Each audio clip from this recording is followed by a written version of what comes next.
जय हिंद। हम class 10th का साइंस पढ़ रहे हैं जिसमें हमारा चैप्टर चल रहा है कार्बन और उसके यौगिक, कार्बन एंड इट्स कंपाउंड। आज हम इस चैप्टर का दूसरा लेक्चर पढ़ने जा रहे हैं। पिछले लेक्चर में हम इस चैप्टर को शुरू किए थे। आज हम पढ़ेंगे सह संयोजन आबंध के बारे में, जिसको हम बोलते हैं कोवैलेंट बॉन्ड। बाबू, ये लेक्चर आपको तभी समझ में आएगा जब आप पहला लेक्चर अच्छे से पढ़े होंगे। कैसे कि उसमें हम बताए हैं इलेक्ट्रॉनिक विन्यास के बारे में, परमाणु की संरचना के बारे में। तभी आपको ये बंध के बारे में समझ में आएगा जब आप वो सारी चीज़ें समझे रहेंगे। कैसे कि बंध बनाने के लिए आपको परमाणु की संरचना पता होनी चाहिए, तभी आपको पता चलेगा कि बंध होता क्या है एक्चुअल में और बंध बनता कैसे है। तो देखिए, हम पिछले लेक्चर में आपको फिर से एक बार रिकॉल करा देते हैं जल्दी जल्दी। क्या बताए थे? हम बताए थे कि कोई भी चीज़ जो होता है परमाणुओं से मिलकर के बना हुआ है। चाहे हमारे मतलब चारों तरफ की जितनी भी चीज़ें हैं, हम खुद ही परमाणुओं से मिलकर के बने हुए हैं। और परमाणु जो है ना, हमारे पूरा यूनिवर्स का एक सबसे छोटा सा कण है। जैसे दीवार को बनाने के लिए ईंट जोड़ जोड़ करके दीवार बनाते हैं, वैसे ही हमको कोई अगर पदार्थ बनाना है तो उसको बनाने के लिए हमको परमाणुओं को मिलाना पड़ता है। और परमाणुओं के संयोजन से क्या बनता है? कोई भी पदार्थ बनता है। यही हम बताए थे आपको। तो हम बताए थे, कहेंगे कि परमाणु कैसा होता है, तो हम आपको बताए थे कि परमाणु कुछ इस स्ट्रक्चर का होता है जिसमें बीच में प्रोटॉन और न्यूट्रॉन होते हैं सब। और इस नाभिक के देखिए, प्रोटॉन और न्यूट्रॉन होते हैं सब, इसको हम बोलते हैं नाभिक। और नाभिक के चारों तरफ इलेक्ट्रॉन चक्कर काटते रहते हैं सब। ठीक, इसके बारे में भी बताए थे। और ये बताए थे हम कि यही जो होता है यही परमाणु होता है। और फिर हम बताए थे कि परमाणु में इलेक्ट्रॉन कैसे भरे जाते हैं, और यही इलेक्ट्रॉन भरने की जो प्रक्रिया है यही कहलाता है इलेक्ट्रॉनिक विन्यास, यानी इलेक्ट्रॉनिक कॉन्फ़िगरेशन, इसको हम इंग्लिश में बोलते हैं। तो हम आपको बताए थे, एक बार हम फिर से इसको रिकॉल कर देते हैं। हम आपको बताए थे कि परमाणु में कितने भी कोष हो सकते हैं। कोष क्या होता है? तो देखिए, परमाणु होता क्या है, तो तीन चीज़ों से मिलकर के परमाणु बना हुआ है। याद रखिएगा, प्रोटॉन, न्यूट्रॉन और इलेक्ट्रॉन। प्रोटॉन जो होता है उस पर पॉजिटिव चार्ज होता है। प्रोटॉन क्या है? एक कण है, बहुत छोटा कण। इलेक्ट्रॉन क्या है? ये भी एक छोटा कण है, इस पर निगेटिव चार्ज होता है। और न्यूट्रॉन जो होता है इस पर कोई चार्ज नहीं होता, ये भी एक कण है। ठीक, अब देखिए, इलेक्ट्रॉन पे निगेटिव चार्ज और प्रोटॉन पे पॉजिटिव चार्ज। निगेटिव और पॉजिटिव का मतलब क्या होता है? देखिए, ये क्या होता है ना, ये इलेक्ट्रॉन और प्रोटॉन एक दूसरे को खींचते हैं सब, इसीलिए हम इसको निगेटिव और पॉजिटिव बोलते हैं। जैसे आप हैं, छोटे आप हैं, छोटी चुकी हैं, एगो है कोई है जिसके साथ आप खेल रहे हैं। अब मानिए कि ये आपको रस्सी पकड़ लिए हैं, आप लोग दोनों लोग, और खींच रहे हैं, तो ये आप इस दिशा में बल लगा रहे हैं और ये इस दिशा में। तो अगर इधर का बल हम पॉजिटिव लेंगे तो इधर का बल हम नेगेटिव लेंगे। कहाँ से कि आप जितना बल लगा रहा है ये लड़का, उतना ही आप लगा रहे हैं। ठीक, तो इसे निगेटिव लेते हैं। वैसे ही यहाँ पे इलेक्ट्रॉन और प्रोटॉन के लिए है। इलेक्ट्रॉन और प्रोटॉन एक दूसरे को खींचते हैं, तो प्रोटॉन पॉजिटिव होता है और इलेक्ट्रॉन निगेटिव होता है। इस प्रकार से कुछ आप मान सकते हैं। आवेश होता है, बस समझिए। अभी इतना हमको समझना ही नहीं है कि प्रोटॉन पे आवेश क्यों होता है, क्या होता है आवेश। देखिए, इसको हम फिजिक्स में अच्छे से पढ़ा चुके हैं, डिटेल से हम पढ़ाए थे। अब ये क्या है बाबू? ये परमाणु का संरचना है। परमाणु में बीच में दो चीजें रहती हैं, प्रोटॉन और न्यूट्रॉन। प्रोटॉन न्यूट्रॉन चुपचाप एक जगह बैठे रहेंगे सब, जहाँ बैठे रहते हैं सब ना, वही जगह यह कहलाता है नाभिक। क्या कहलाता है? नाभिक। ये देखो, प्रोटॉन और न्यूट्रॉन चुपचाप एक के जगह बैठे हुए हैं सब, प्रोटॉन और न्यूट्रॉन। तो ये क्या कहलाया? नाभिक यानी न्यूक्लियस। अब इसके चारों तरफ एगो आवारा इलेक्ट्रॉन है, चक्कर लगाता रहता है, आवारा कण इसको बोलते हैं, समझ सकते हैं। तो ये आवारा है, चक्कर लगाता रहेगा, इस नाभिक के चारों तरफ ऐसे चक्कर काटता रहेगा। अब जिस रास्ते पे ये कण जो है, इलेक्ट्रॉन जो है, जिस रास्ते पे चलता है उस रास्ते को हम बोलते हैं कोष यानी सेल। जैसे आप जिस रास्ते पे चलते हैं उस रास्ते का कोई नाम होता है कि ये मार्ग, वो मार्ग होता है ना। इसे यहाँ पे इलेक्ट्रॉन के चलने का ये रास्ता है, और इसी रास्ते का हम नाम रख दिए जिसको हम बोलते हैं कोष। ये हम पिछले लेक्चर में बता दिए थे। कोष इंग्लिश में सेल। अब कोष में होता है सब सेल यानी उपकोष, और उपकोष में होता है ऑर्बिटल, ऑर्बिटल में होते हैं इलेक्ट्रॉन। लेकिन हम यहाँ पे उतना डिटेल नहीं बताएंगे, कैसे कि इसको पिछले लेक्चर में बता चुके हैं। तो हम फिर से एक बार बता देते हैं यहाँ पे, बस ये सिंपल वाला बता देते हैं इलेक्ट्रॉनिक कॉन्फ़िगरेशन। जिस रास्ते पे चलता है उस रास्ते को कोष। अब इस कोष में हम क्या करते हैं, इलेक्ट्रॉन भरते हैं। कैसे भरते हैं, तो देखिए इलेक्ट्रॉन जो है एक रास्ते पे कुछ सीमित मात्रा में इलेक्ट्रॉन चल सकते हैं, सीमित मात्रा में। जैसे हम आपको बताए थे कि किसी भी परमाणु में और इलेक्ट्रॉन और प्रोटॉन की संख्या निश्चित रहती है।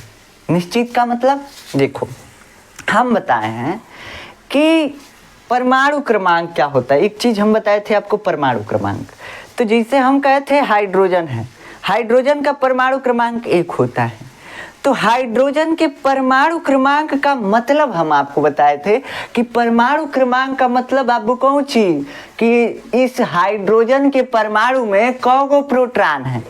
तो ये जो परमाणु क्रमांक है ना, क्या है, परमाणु क्रमांक है ना, ये क्या चीज बता रहा है, इस हाइड्रोजन के परमाणु में प्रोटॉनों की संख्या, कि अगर कोनो हाइड्रोजन का आप परमाणु बना दिए तो वो परमाणु में कौगो प्रोटॉन है, तो उस प्रोटॉन की संख्या बताता है परमाणु क्रमांक।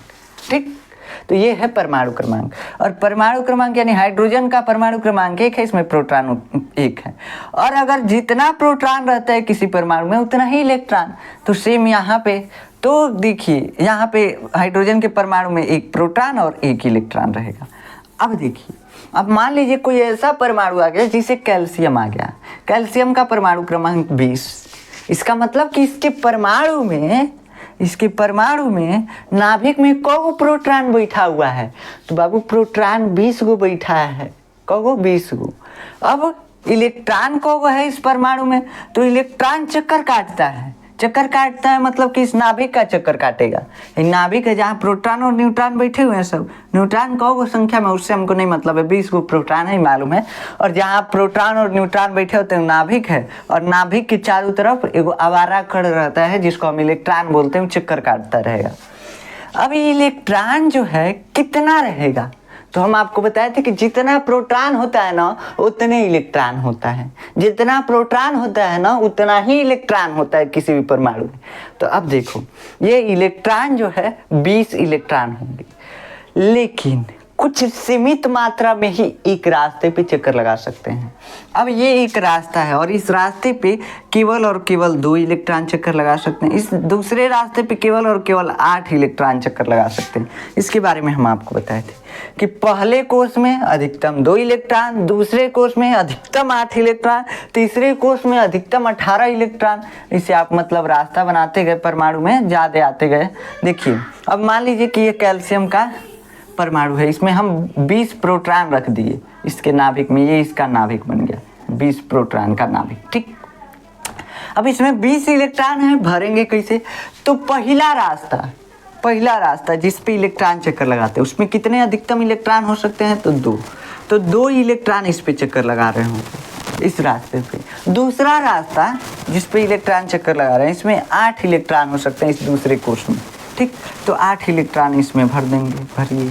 तो 4, 5, 6, 7, 8 इलेक्ट्रॉन इसमें हो गए। तो 8 और 2 10 इलेक्ट्रॉन हो गए। अब चलिए तीसरे रास्ते पे अधिकतम 8 भर सकते हैं, अधिकतम। ये हम आपको पिछले लेक्चर में बहुत डिटेल से समझाए थे।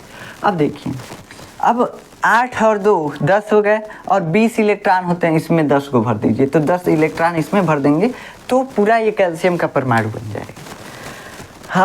अब हम समझाते हैं आपको इलेक्ट्रॉनिक कॉन्फ़िगरेशन। इतना हम शॉर्ट में आपको समझाए हैं। अब चलिए इलेक्ट्रॉनिक कॉन्फ़िगरेशन समझाते हैं। इलेक्ट्रॉनिक कॉन्फ़िगरेशन क्या है, तो इलेक्ट्रॉनिक कॉन्फ़िगरेशन इलेक्ट्रॉनों को परमाणु में भरना। जैसे हम भर रहे थे, पहला कोष में 2, दूसरा में 8 हुआ, तीसरा में कितना भरे थे, तीसरा में होता है, तीसरा में 18 को होता है अधिकतम, लेकिन कम भी भरा जा सकता है। तो हम तीसरा में 10 को भरे थे। ठीक, तो अब देखिए, अब हम एक बार हम लिख देते हैं यहाँ पे, पहला में कितना, तो 2, दूसरा कोष में कितना, तो 8, तीसरा कोष में कितना, तो 18, चौथा कोष में कितना, तो 32। ऐसे आप 2n² के फार्मूले से निकाल सकते हैं, जहाँ n क्या है, कोषों की संख्या है, आप इलेक्ट्रॉन निकाल सकते हैं। अब देखिए, हम आपको इलेक्ट्रॉनिक कॉन्फ़िगरेशन लिखने के लिए दिए थे, 1 2 बताए थे, 5 तक शायद हम बताए थे। उसके बाद हम इलेक्ट्रॉनिक कॉन्फ़िगरेशन आपको लिखने के लिए दे दिए थे कि आप होमवर्क में कीजिएगा इसको। तो हम कुछ कांच बता देते हैं उसमें। जैसे हम 19 तक 18 तक दिए थे आपको कॉन्फ़िगरेशन, इलेक्ट्रॉनिक कॉन्फ़िगरेशन लिखने के लिए, वो जो एस वाला था, पी वाला था।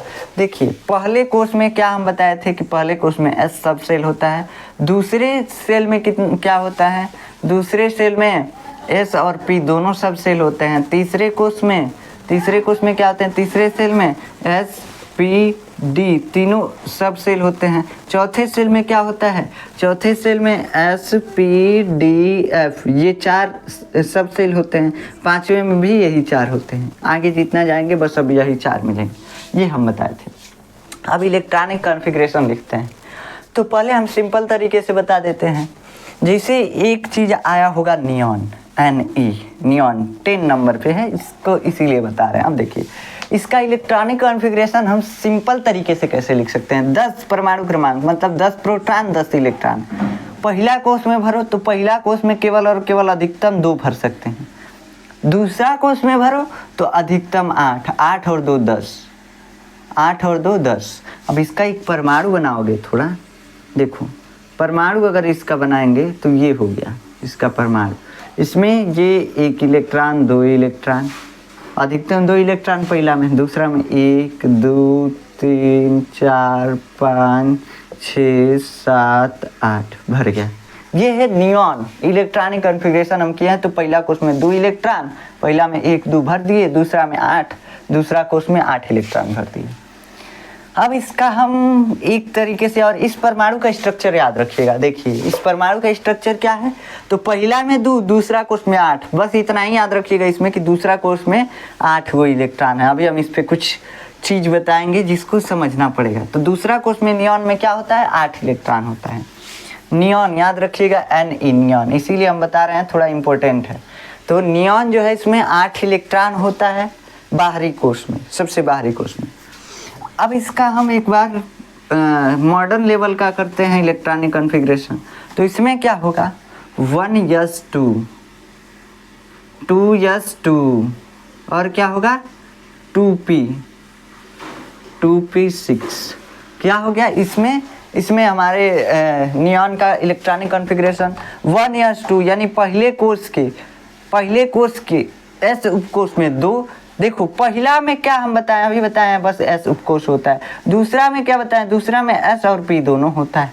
तीसरा में क्या बताया है, एस पी डी 3 होता है। और चौथा में क्या बताया है, एस पी डी एफ ये 4 उपकोष होता है। एस में अधिकतम 2 इलेक्ट्रॉन भर सकते हैं, पी में अधिकतम 6 इलेक्ट्रॉन भर सकते हैं, डी में अधिकतम 10 इलेक्ट्रॉन भर सकते हैं और एफ में अधिकतम 14 इलेक्ट्रॉन भर सकते हैं। इतना याद रखिएगा, बस इतना ही आपको याद रखना है कि एस में अधिकतम 2, पी में अधिकतम 6, डी में अधिकतम 10 और एफ में अधिकतम 14। इससे कम भर सकते हैं। मान लीजिए एफ में 14 है, हम एफ में 14 ना भर करके कम ही भर सकते हैं। मान लीजिए कि 10 भर दिए, कोई दिक्कत नहीं है, ठीक। तो 10 भी भर सकते हैं, कम भी भर सकते हैं, लेकिन उससे अधिक नहीं। 2 से अधिक नहीं है इसमें भरेंगे, 6 से अधिक नहीं पी में भरेंगे, और डी में 10 से अधिक इलेक्ट्रॉन नहीं भरेंगे, एफ में 14 से अधिक इलेक्ट्रॉन नहीं भरेंगे। ये याद रखना है। तो अब नियॉन का हम इलेक्ट्रॉनिक कॉन्फ़िगरेशन किए तो इसमें क्या हो गया, 1s2 2s2 और 2p6।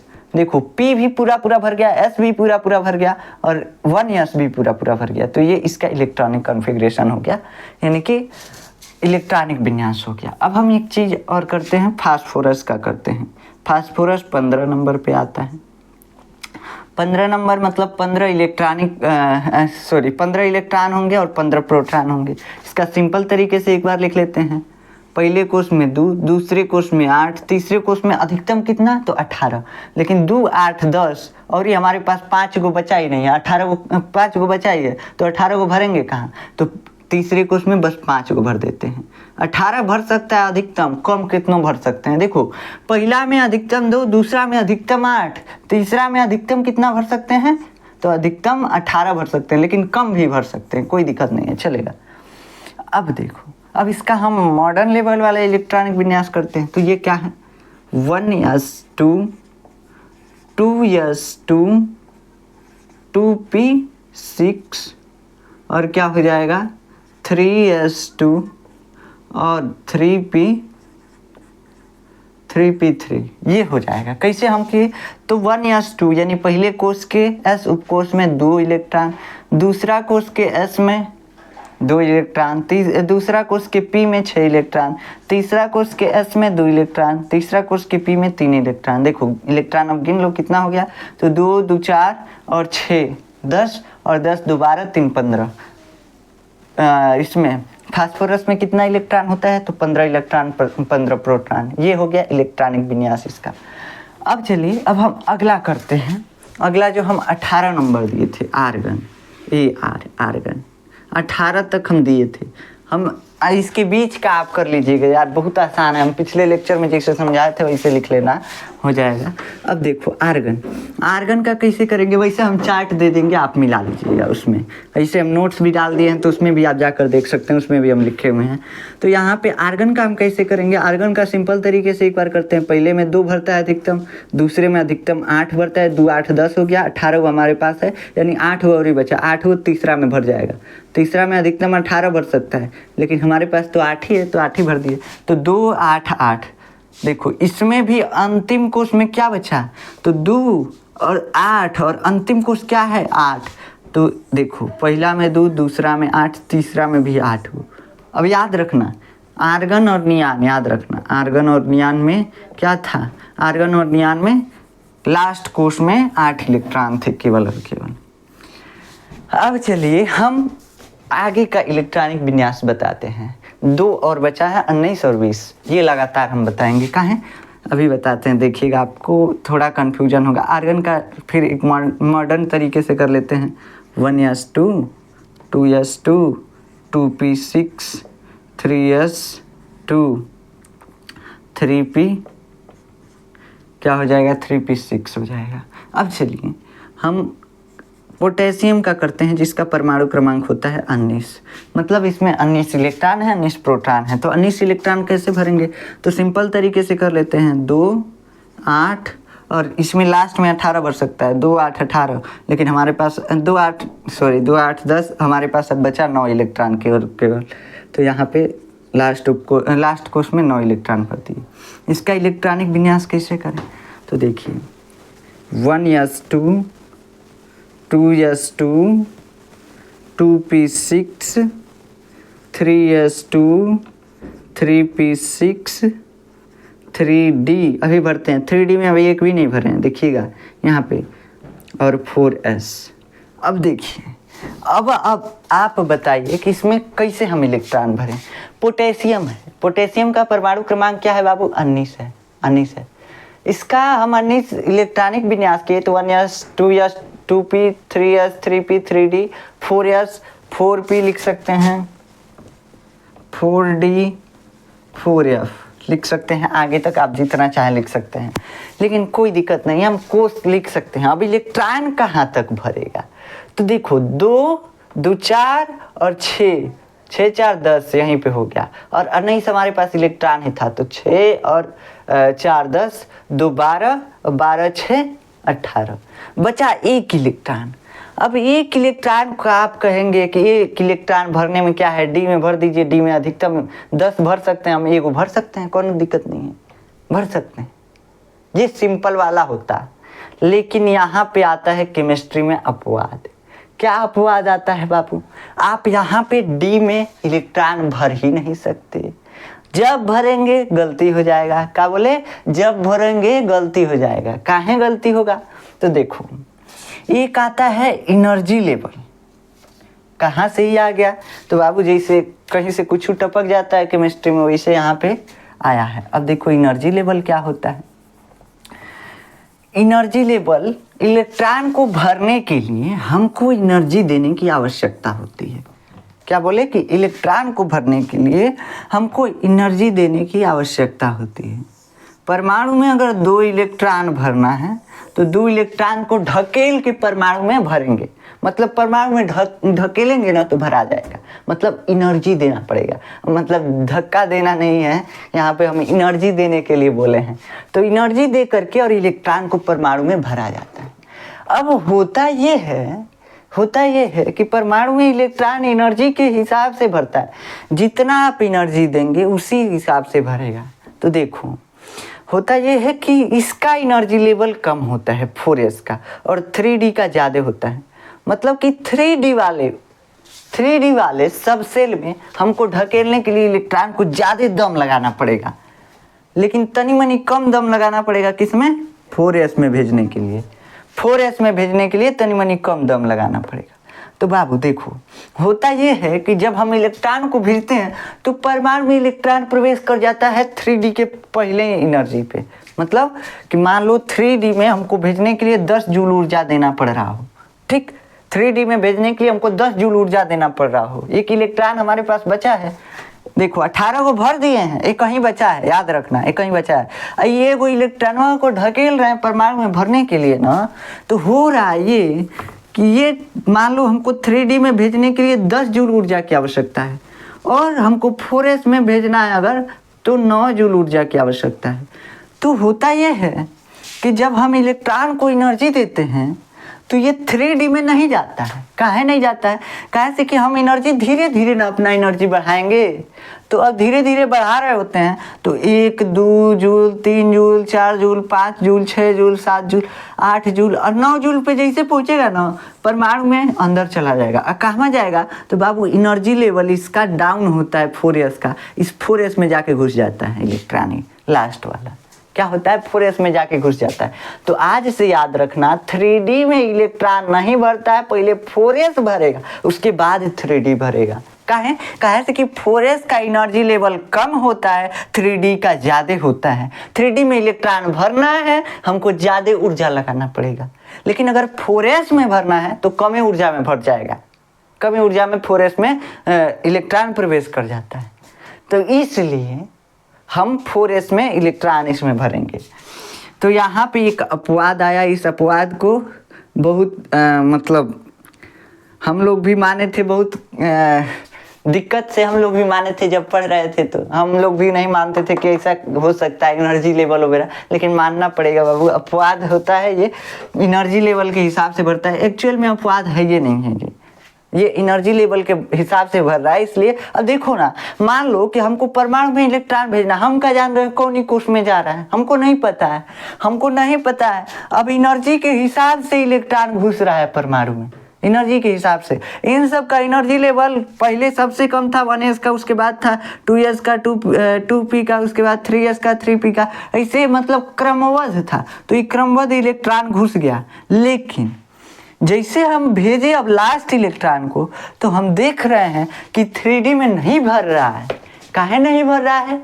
इसलिए 3D में नहीं भर रहा है, इसलिए 3D में नहीं भर रहा है कहाँ से कि 4s का एनर्जी लेवल डाउन है 3D से। 4s में इलेक्ट्रॉन भेजने के लिए हमको कम ही ऊर्जा देना पड़ेगा, जबकि 3D में अगर इलेक्ट्रॉन भेजना है तो हमको हुमच के ऊर्जा देना पड़ेगा। अब जब हुमच के ऊर्जा देना पड़ेगा तो अभी धीरे धीरे ना हम अपना ऊर्जा बढ़ाएंगे। अब धीरे धीरे बढ़ा रहे होते हैं, बस इलेक्ट्रॉनों घुस जाता है परमाणु में। अब क्या करें? तो जब चला जाता है उसके बाद से, तो 4s में चला गया तो अब क्या कर सकते हैं, 4s में भर गया, कोई दिक्कत नहीं है। तो यही एनर्जी लेवल का यहाँ पे कॉन्सेप्ट आता है। तो इसीलिए हम आगे तक यहाँ पे कोर्सों को लिखे हैं। तो ऐसे भरिएगा। अब हम कहेंगे कि तो कैसे हूँ भर जा रहा है, अब इसका रूल बताइए कैसे भरें। पहले 1s 2s 2p 3s 3p 3d ऐसे भर रहा था, लेकिन है 3d को छोड़ के 4s में घुस गया। अब हम कहीं और ही आएगा, तो अब क्या करेंगे? हमको क्या पता किसका एनर्जी लेवल कैसा है। तो उसके लिए भी एक फार्मूला है, अभी बताते हैं। पहले कैल्शियम का इलेक्ट्रॉनिक विन्यास कर लेते हैं। कैल्शियम का इलेक्ट्रॉनिक विन्यास कैसे करेंगे? C का, कैल्शियम का होता है 20 परमाणु क्रमांक, ठीक।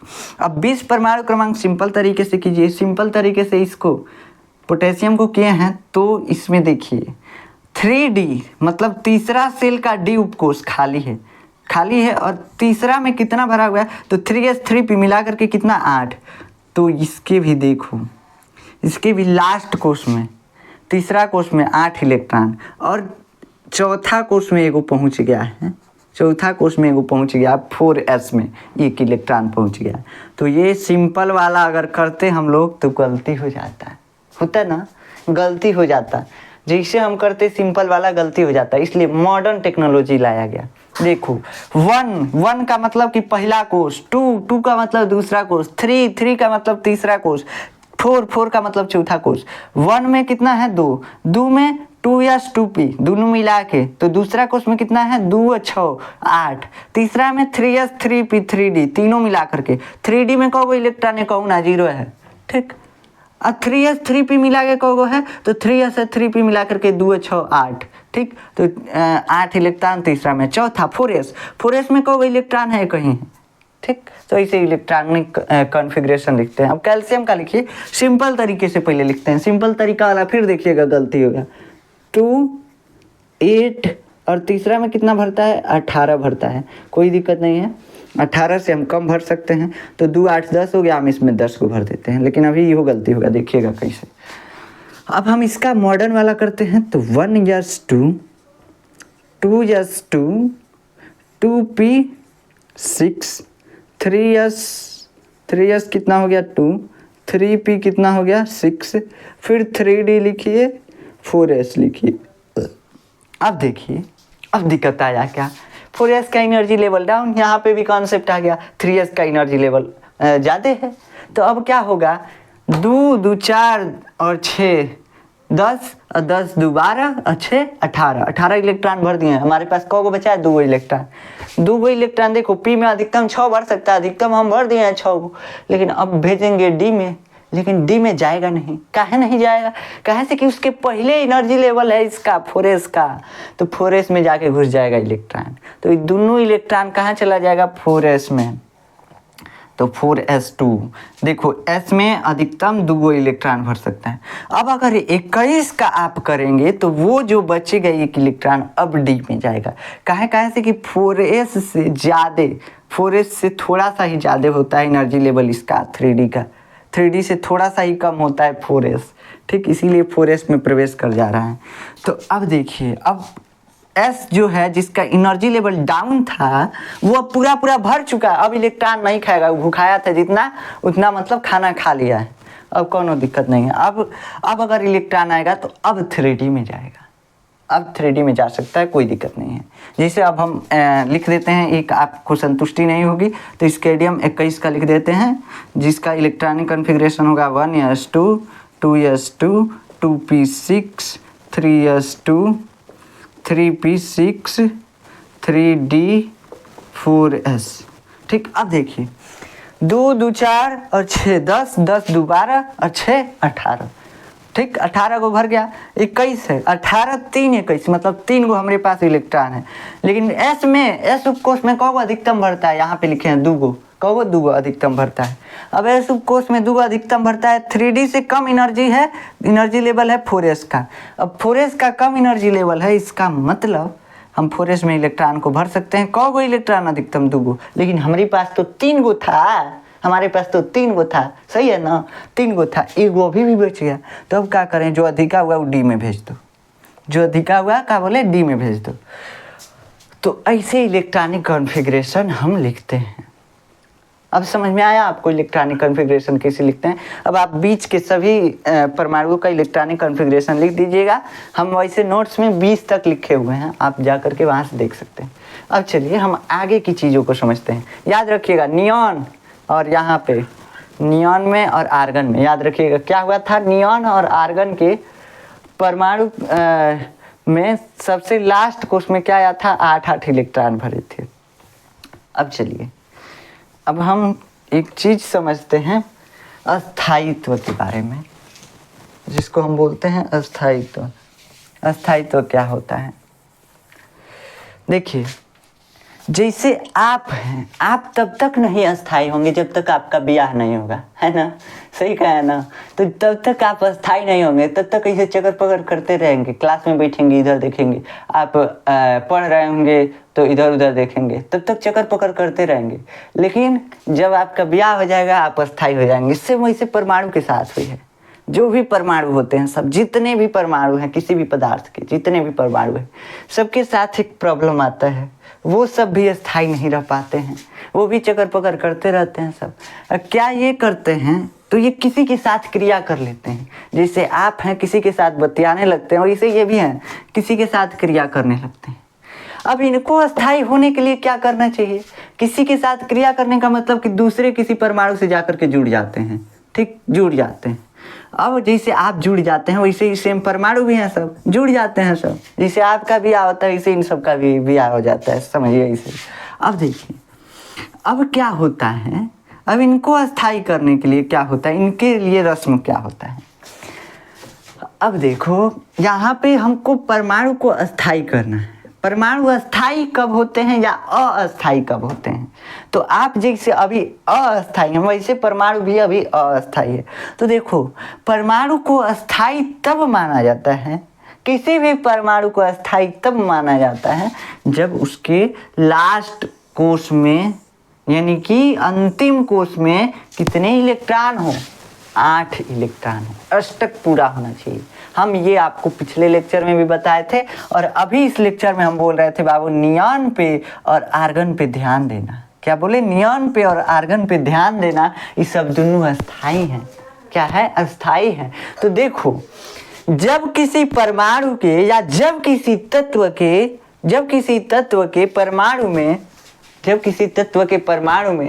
अंतिम कोष में 8 इलेक्ट्रॉन रह जाते हैं तब वह सामान्यतः अस्थाई हो जाता है। क्या बोले, जब कोनो परमाणु में ना 8 को इलेक्ट्रॉन रह जाए तब क्या होगा, ये अस्थाई रहेगा। किसी भी परमाणु के अंतिम कोष में ये शब्द याद रखिएगा, अंतिम कोष में, अंतिम सेल में जब 8 इलेक्ट्रॉन रह जाते हैं तो वह अस्थाई हो जाता है। जिसे हम नियॉन लिखे थे तो नियॉन का परमाणु क्रमांक होता है 10। पहला में 2, दूसरा में 8, तीसरा में कुछ ना 2 8 10 हो गया इलेक्ट्रॉनों का। तो अब देखिए अब इसका परमाणु हम बनाए तो ये हो गया नाभिक इसका परमाणु का। अब 2 इलेक्ट्रॉन इस रास्ते पे चलेंगे और ये रास्ता क्या है, पहला कोष। इसमें क्या है, तो इसमें 8 इलेक्ट्रॉन, दूसरे कोष में ये दिखा रहा है 8 इलेक्ट्रॉन, 2 2 4, 2 6 और 2 8। तो अब ये परमाणु क्या है, ये परमाणु अस्थाई है। तो इसीलिए इसको बोलते हैं, नियॉन को अक्रिय गैस बोलते हैं, मतलब किसी से क्रिया नहीं करता है, नोबेल गैस या अक्रिय गैस। ठीक, किसी के साथ किसी से मतलब नहीं रखता, एकदम साधु संत जैसा चुपचाप बैठा रहेगा, किसी से क्रिया नहीं करेगा नियॉन। ऐसे ही आर्गन है, आर्गन के भी लास्ट कोष में क्या होता है, 8 इलेक्ट्रॉन होता है। आप इलेक्ट्रॉनिक विन्यास अभी देखिए, अभी आपको पता चलेगा। तो वो भी अस्थाई होता है। तो किसी भी परमाणु को अस्थाई होने के लिए उसके लास्ट कोष में 8 इलेक्ट्रॉन होना जरूरी है। बस 2 चीजों को छोड़ करके, पहला है हाइड्रोजन, दूसरा है हीलियम। पहला है हाइड्रोजन, दूसरा है हीलियम। देखो हाइड्रोजन और हीलियम के केस में क्या होता है अभी बता रहे हैं, बस आप याद रखिए कि अभी इन दोनों को छोड़ करके जितना भी हमारे पास 118 तत्वों के परमाणु हैं, 118 जितने भी परमाणु हैं ना अभी तक पाए गए हैं, वो सभी उनके लास्ट कोष में 8 इलेक्ट्रॉन होगा तो वो अस्थाई होंगे और नहीं होगा तो अस्थाई होंगे। उनको अस्थाई करना पड़ेगा, नहीं तो किसी के साथ क्रिया करते रहेंगे सब, किसी के साथ मिलते रहेंगे सब, जैसे आप लोग हैं। ठीक, सेम वैसे हैं। अब चलिए अब हम आपको समझाते हैं कि इसको अस्थाई कैसे करें, नहीं तो गड़बड़ा जाएगा, किसी के साथ क्रिया कर लेगा। ठीक, तो ये गड़बड़ हो जाएगा हमारे लिए भी और आपके लिए भी। कैसे कि ऑक्सीजन जो है किसी के साथ अगर क्रिया करे तो मतलब कि गड़बड़ा जाएगा, हम सांस नहीं ले लेंगे। ठीक, अब देखिए अब हम अस्थाई कैसे करें, तो वही अस्थायित्व को बनाने के लिए एक चीज आता है जिसको हम बताए थे बॉन्ड, BOND, बॉन्ड या बंध बोलते हैं इसको, बंध या आबंध बोलते हैं, या आबंध। ये क्या होता है आबंध, ये क्या होता है? देखो जैसे हमारे बीच रिलेशन होते हैं तो रिलेशन में क्या होता है, रिलेशन में जैसे शादी होता है तभी ज़्यादातर रिलेशन बनते हैं। जैसे शादी होगा तो आपका अगर शादी हुआ तो आपका ससुरारी हो जाएगा, है ना। खुश मत होइए, नहीं हो रहा है अभी सपना बाद में देखिएगा। तो मान लीजिए कि आपका अगर शादी हुआ तो जहाँ होगा वो आपका ससुरारी बन जाएगा, आपके पिताजी का समधियान बन जाएगा, है ना। ऐसे ही मतलब कई लोगों का अलग अलग रिश्ता वहाँ से जुड़ जाएगा। काहे हुआ, कैसे कि शादी हुआ, और शादी हुआ तो क्या हुआ, लड़कियाँ आपके घर आई, है ना। तो जब किसी चीज का मतलब कि आना या जाना होता है तभी रिश्ता बनता है ना। तो अब देखिए ऐसे ही परमाणु के बीच होता है, परमाणुओं के बीच बॉन्डिंग होता है, एक रिश्ता बनता है। क्या होता है, एक रिश्ता बनता है। और वो रिश्ता कैसे बनता है, जैसे ये कि ये परमाणु हो गया, ये परमाणु हो गया, तो इनके बीच रिश्ता बनता है और उस रिश्ते का नाम है बॉन्डिंग। क्या है? बॉन्डिंग। जैसे आपका शादी हुआ तो आपका ससुरारी बन गया, तो मतलब आपका रिश्ता हो गया, ठीक, आपका रिलेशन हो गया। सेम वैसे परमाणुओं के बीच जब रिलेशन होता है तो उसको हम बोलते हैं बॉन्डिंग हो गया। इन दोनों परमाणुओं के बीच बॉन्डिंग हो गया। तो अब इनके बीच बॉन्डिंग करने के लिए कौन सा कारक योगदान देता है, कौन सा कारक मायने रखता है, इसी के बारे में अब हम डिस्कस करेंगे। किस कारण ये दोनों रिलेशन में आए, किस कारण ये दोनों मतलब कि बॉन्ड बनाए, यही हमको देखना है। तो देखिए बाबू, सभी परमाणु को अभी बताया स्थायी होने के लिए क्या चाहिए होता है? 8 इलेक्ट्रॉन लास्ट कोष में चाहिए होता है। लास्ट कोष में हमको 8 इलेक्ट्रॉन चाहिए, परमाणु बोलता है हम अस्थायी हो जाएंगे। अब इसका शादी करा दें, मतलब 8 इलेक्ट्रॉन ला के रख दें इसके अंतिम कोष में, तब जाके ये अस्थायी हो जाएगा। तो अब अस्थायी करते हैं परमाणु को। जैसे कार्बन ले लिए, कार्बन, आपको इस चैप्टर में ज़्यादातर कार्बन के बारे में ही पढ़ना है। कार्बन का परमाणु क्रमांक होता है 6। इसका अगर इलेक्ट्रॉनिक कन्फिग्रेशन करें, आप सिंपल वाला कीजिए, चाहे कोई भी कीजिए, मॉडर्न कीजिए, कोई दिक्कत नहीं है। पहला कोष में 2 इलेक्ट्रॉन, दूसरा कोष में 8 इलेक्ट्रॉन अधिकतम, लेकिन हमारे पास तो 10 है नहीं कि 8 भर देंगे, तो 2 और कितना बचा 4, तो दूसरा कोष में 4 इलेक्ट्रॉन, ठीक। तो अब देखो इसका हम परमाणु अगर बनाएं तो ये हो गया इस परमाणु का नाभिक, कार्बन के परमाणु का नाभिक हो गया। ये इसका पहला कोष हो गया, दूसरा कोष हो गया। पहला कोष में कौ इलेक्ट्रॉन, तो पहला कोष में अधिकतम 2 इलेक्ट्रॉन यहाँ पे भरा हुआ दिख रहा है। दूसरा कोष में कितना है, तो 4, भरो 4, तो 1 2 3 4। अब देखो इसके अंतिम कोष में कौ है, 4 गो, लेकिन अब इसको 4 गौरी चाहिए तभी ये अस्थायी होगा, ऐसे होगा नहीं। तो इसका अब क्या कराएंगे, बॉन्डिंग कराएंगे। तो इसका बॉन्डिंग कराते हैं, लेकिन अभी बस एक सिंपल तत्व को समझते हैं। पहले हम आपको अभी बताएं हाइड्रोजन और हीलियम एक्सेप्शन आते हैं, हाइड्रोजन और हीलियम, इसको पहले हम समझ लेते हैं, तब इसका बॉन्डिंग कराएंगे। तो देखिए इन सब में हाइड्रोजन और हीलियम को छोड़ करके सभी परमाणुओं के लास्ट कोष में कितने होने चाहिए, 8 होने चाहिए। लेकिन बस देखो हीलियम और हाइड्रोजन को छोड़ दीजिए, हीलियम और हाइड्रोजन के लास्ट कोष में 2 गो रहेगा, तब वो चलेगा, तब वो अस्थायी है, सब कोई दिक्कत नहीं है। कहेगा हाइड्रोजन जाने दो, सब कोई 8 गो ले रहा है, हम 2 गो लेके संतुष्टि प्राप्त कर लेंगे, तो ये अस्थायी हो जाता है। हाइड्रोजन और हीलियम जो है इनके लास्ट कोष में 2 इलेक्ट्रॉन रहेगा, तब वो अस्थायी रहेंगे, ठीक। तो ये हो गया अस्थायित्व के बारे में हाइड्रोजन और हीलियम के और सभी परमाणुओं के। बस याद रखिएगा हाइड्रोजन और हीलियम जो है 2 इलेक्ट्रॉन लेके अस्थायी होंगे, और सभी क्या होंगे, अंतिम कोष में 2 इलेक्ट्रॉन लेके अस्थायी होंगे, और ये सब परमाणु जो है अंतिम कोष में 8 इलेक्ट्रॉन सबको चाहिए होता है। अब हम बॉन्डिंग कराते हैं पहले सिंपल परमाणुओं का। क्या कराते हैं, बॉन्डिंग कराते हैं सिंपल परमाणुओं का। एक होता है सोडियम और एक होता है क्लोरीन। क्लोरीन होता है, अभी मत लीजिए, क्लोरीन लंबा हो जाएगा ज़्यादा। हाँ, एक ले लेते हैं हम, हाइड्रोजन ले लेते हैं, और एक ले लेते हैं Cl यानी क्लोरीन। क्लोरीन और हाइड्रोजन। क्लोरीन क्या होता है, तो नमक में होता है क्लोरीन, अभी बता रहे हैं। क्लोरीन एक तत्व है और हाइड्रोजन भी एक तत्व है। अभी इनके बीच हमको बॉन्डिंग कराना है। क्या कराना है, बॉन्डिंग। हाइड्रोजन का परमाणु क्रमांक बाबू 1, मतलब इसके परमाणु में 1 प्रोटॉन 1 इलेक्ट्रॉन, इसका परमाणु बनाओ, तो ये परमाणु हो गया हाइड्रोजन का परमाणु का नाभिक, ये इसका एक कोष हो गया। इसके बाहरी कोष में कितना इलेक्ट्रॉन होगा, इसके पास एक ही इलेक्ट्रॉन में, बाहरी में भरो चाहे अंदर वाले में भरो, कोनो दिक्कत नहीं है, एगो भरती है, कोनो दिक्कत नहीं। अब क्लोरीन, क्लोरीन का परमाणु क्रमांक होता है 17। क्या होता है, 17। अब याद रखना परमाणु क्रमांक 20 तक आपको याद करना पड़ेगा, घबराइए नहीं। अब चलिए, अब हम भरते हैं इसका इलेक्ट्रॉनिक विन्यास, पहले कर लेते हैं, नहीं तो आपको दिक्कत होगा। 2 8 और 7, ये होगा इलेक्ट्रॉनिक विन्यास। 2 8 10 7 17 हो गया। अब देखिए पहला में 2, दूसरा कोष में 8, 1 2 3 4 5 6 7 8। तीसरा कोष में कितना चाहिए, तो तीसरा कोष में 7 गो है, 2 3 4 5 6 7।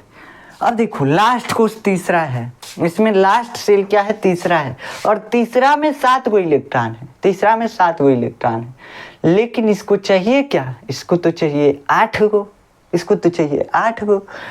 तो ये क्या करेगा, कहेगा हाइड्रोजन बाबू इधर आइए, कहेगा क्या है, तो कहेगा देखिए हमारे पास भी एगो इलेक्ट्रॉन का कमी है और आपके पास भी एगो इलेक्ट्रॉन का कमी है। तो कहेगा हाँ ये तो बात है।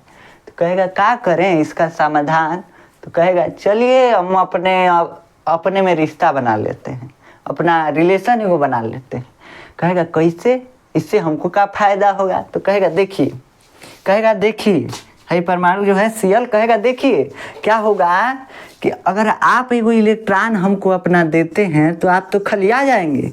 क्या कहेगा कि एगो आप इलेक्ट्रॉन हमको देते हैं, आप खलिया जाएंगे, तो आप हमको दीजिए नहीं। हम यहाँ पे बैठे हैं, आप वहाँ पे बैठे हैं, एगो जो आपके पास इलेक्ट्रॉन है ना उसको काम कीजिए एगो कि बीचे में रख दीजिए, हम दोनों के बीचे में रख दीजिए। और हम भी अपना एगो इलेक्ट्रॉन निकाल के अब बीचे में रख देते हैं। क्या कहेगा कि हम भी एगो अपना इलेक्ट्रॉन रख देते हैं, आप भी एगो अपना इलेक्ट्रॉन रख दीजिए। तो कहेगा इससे फायदा का? तो कहेगा देखिए अब फायदा हमारे पास क्या है।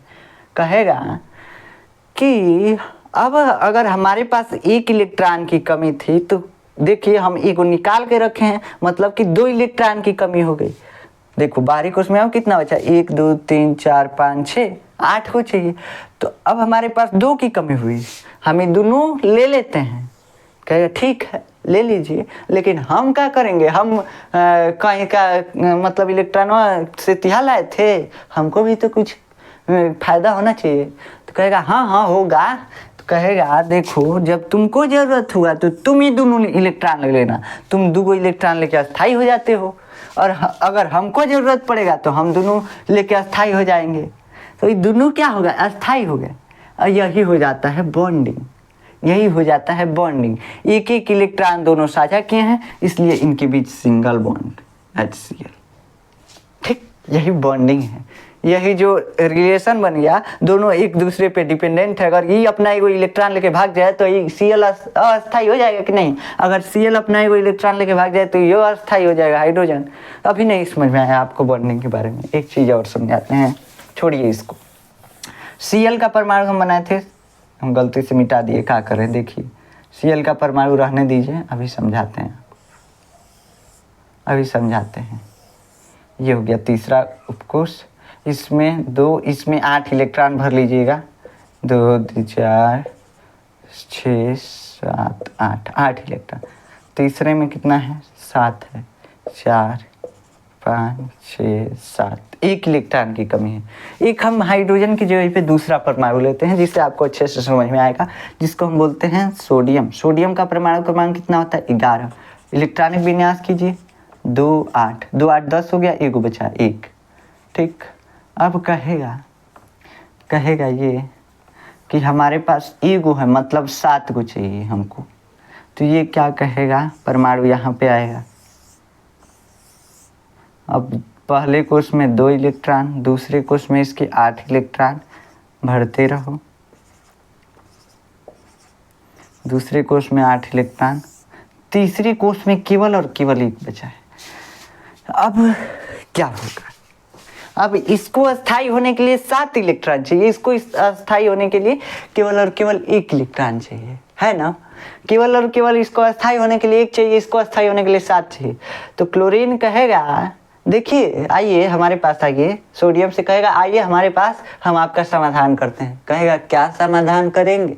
तो कहेगा देखिए आपको 7 गो का ज़रूरत है। कहेगा आपको 7 गो का ज़रूरत है और हमको 1 गो का ज़रूरत है, लेकिन आप अगर ध्यान से देखेंगे तो आपके पास 1 गो की अधिकता है, हमको दे दीजिए ना। तो कहेगा हाँ हमारे पास 1 गो की अधिकता है, कहाँ से?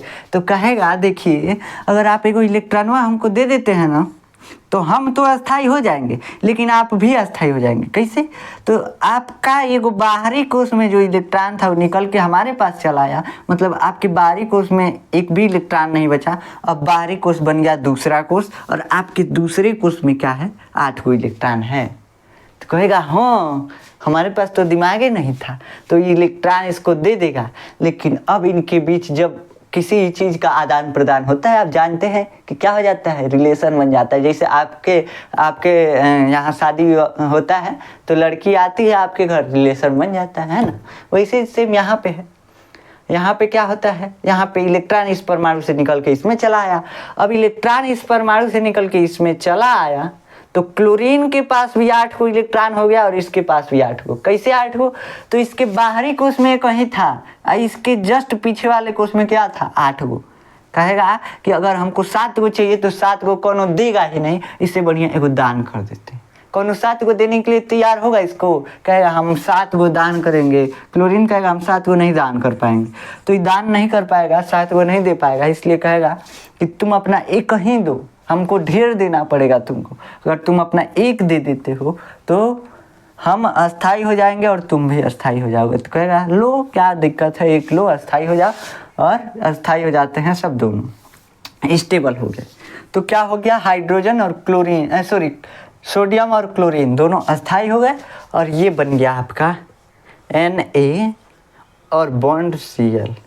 बॉन्ड के कैसे बना? तो बॉन्ड जो है इलेक्ट्रॉन के दान करने से बना। सोडियम जो है अपना इलेक्ट्रॉन एक दान कर दिया, इसको दे दिया, तो इलेक्ट्रॉन के दान करने से क्या हो गया? बॉन्ड बन गया। अब ये बॉन्ड होता है Na और Cl के बीच। अब आप सुने होंगे NaCl।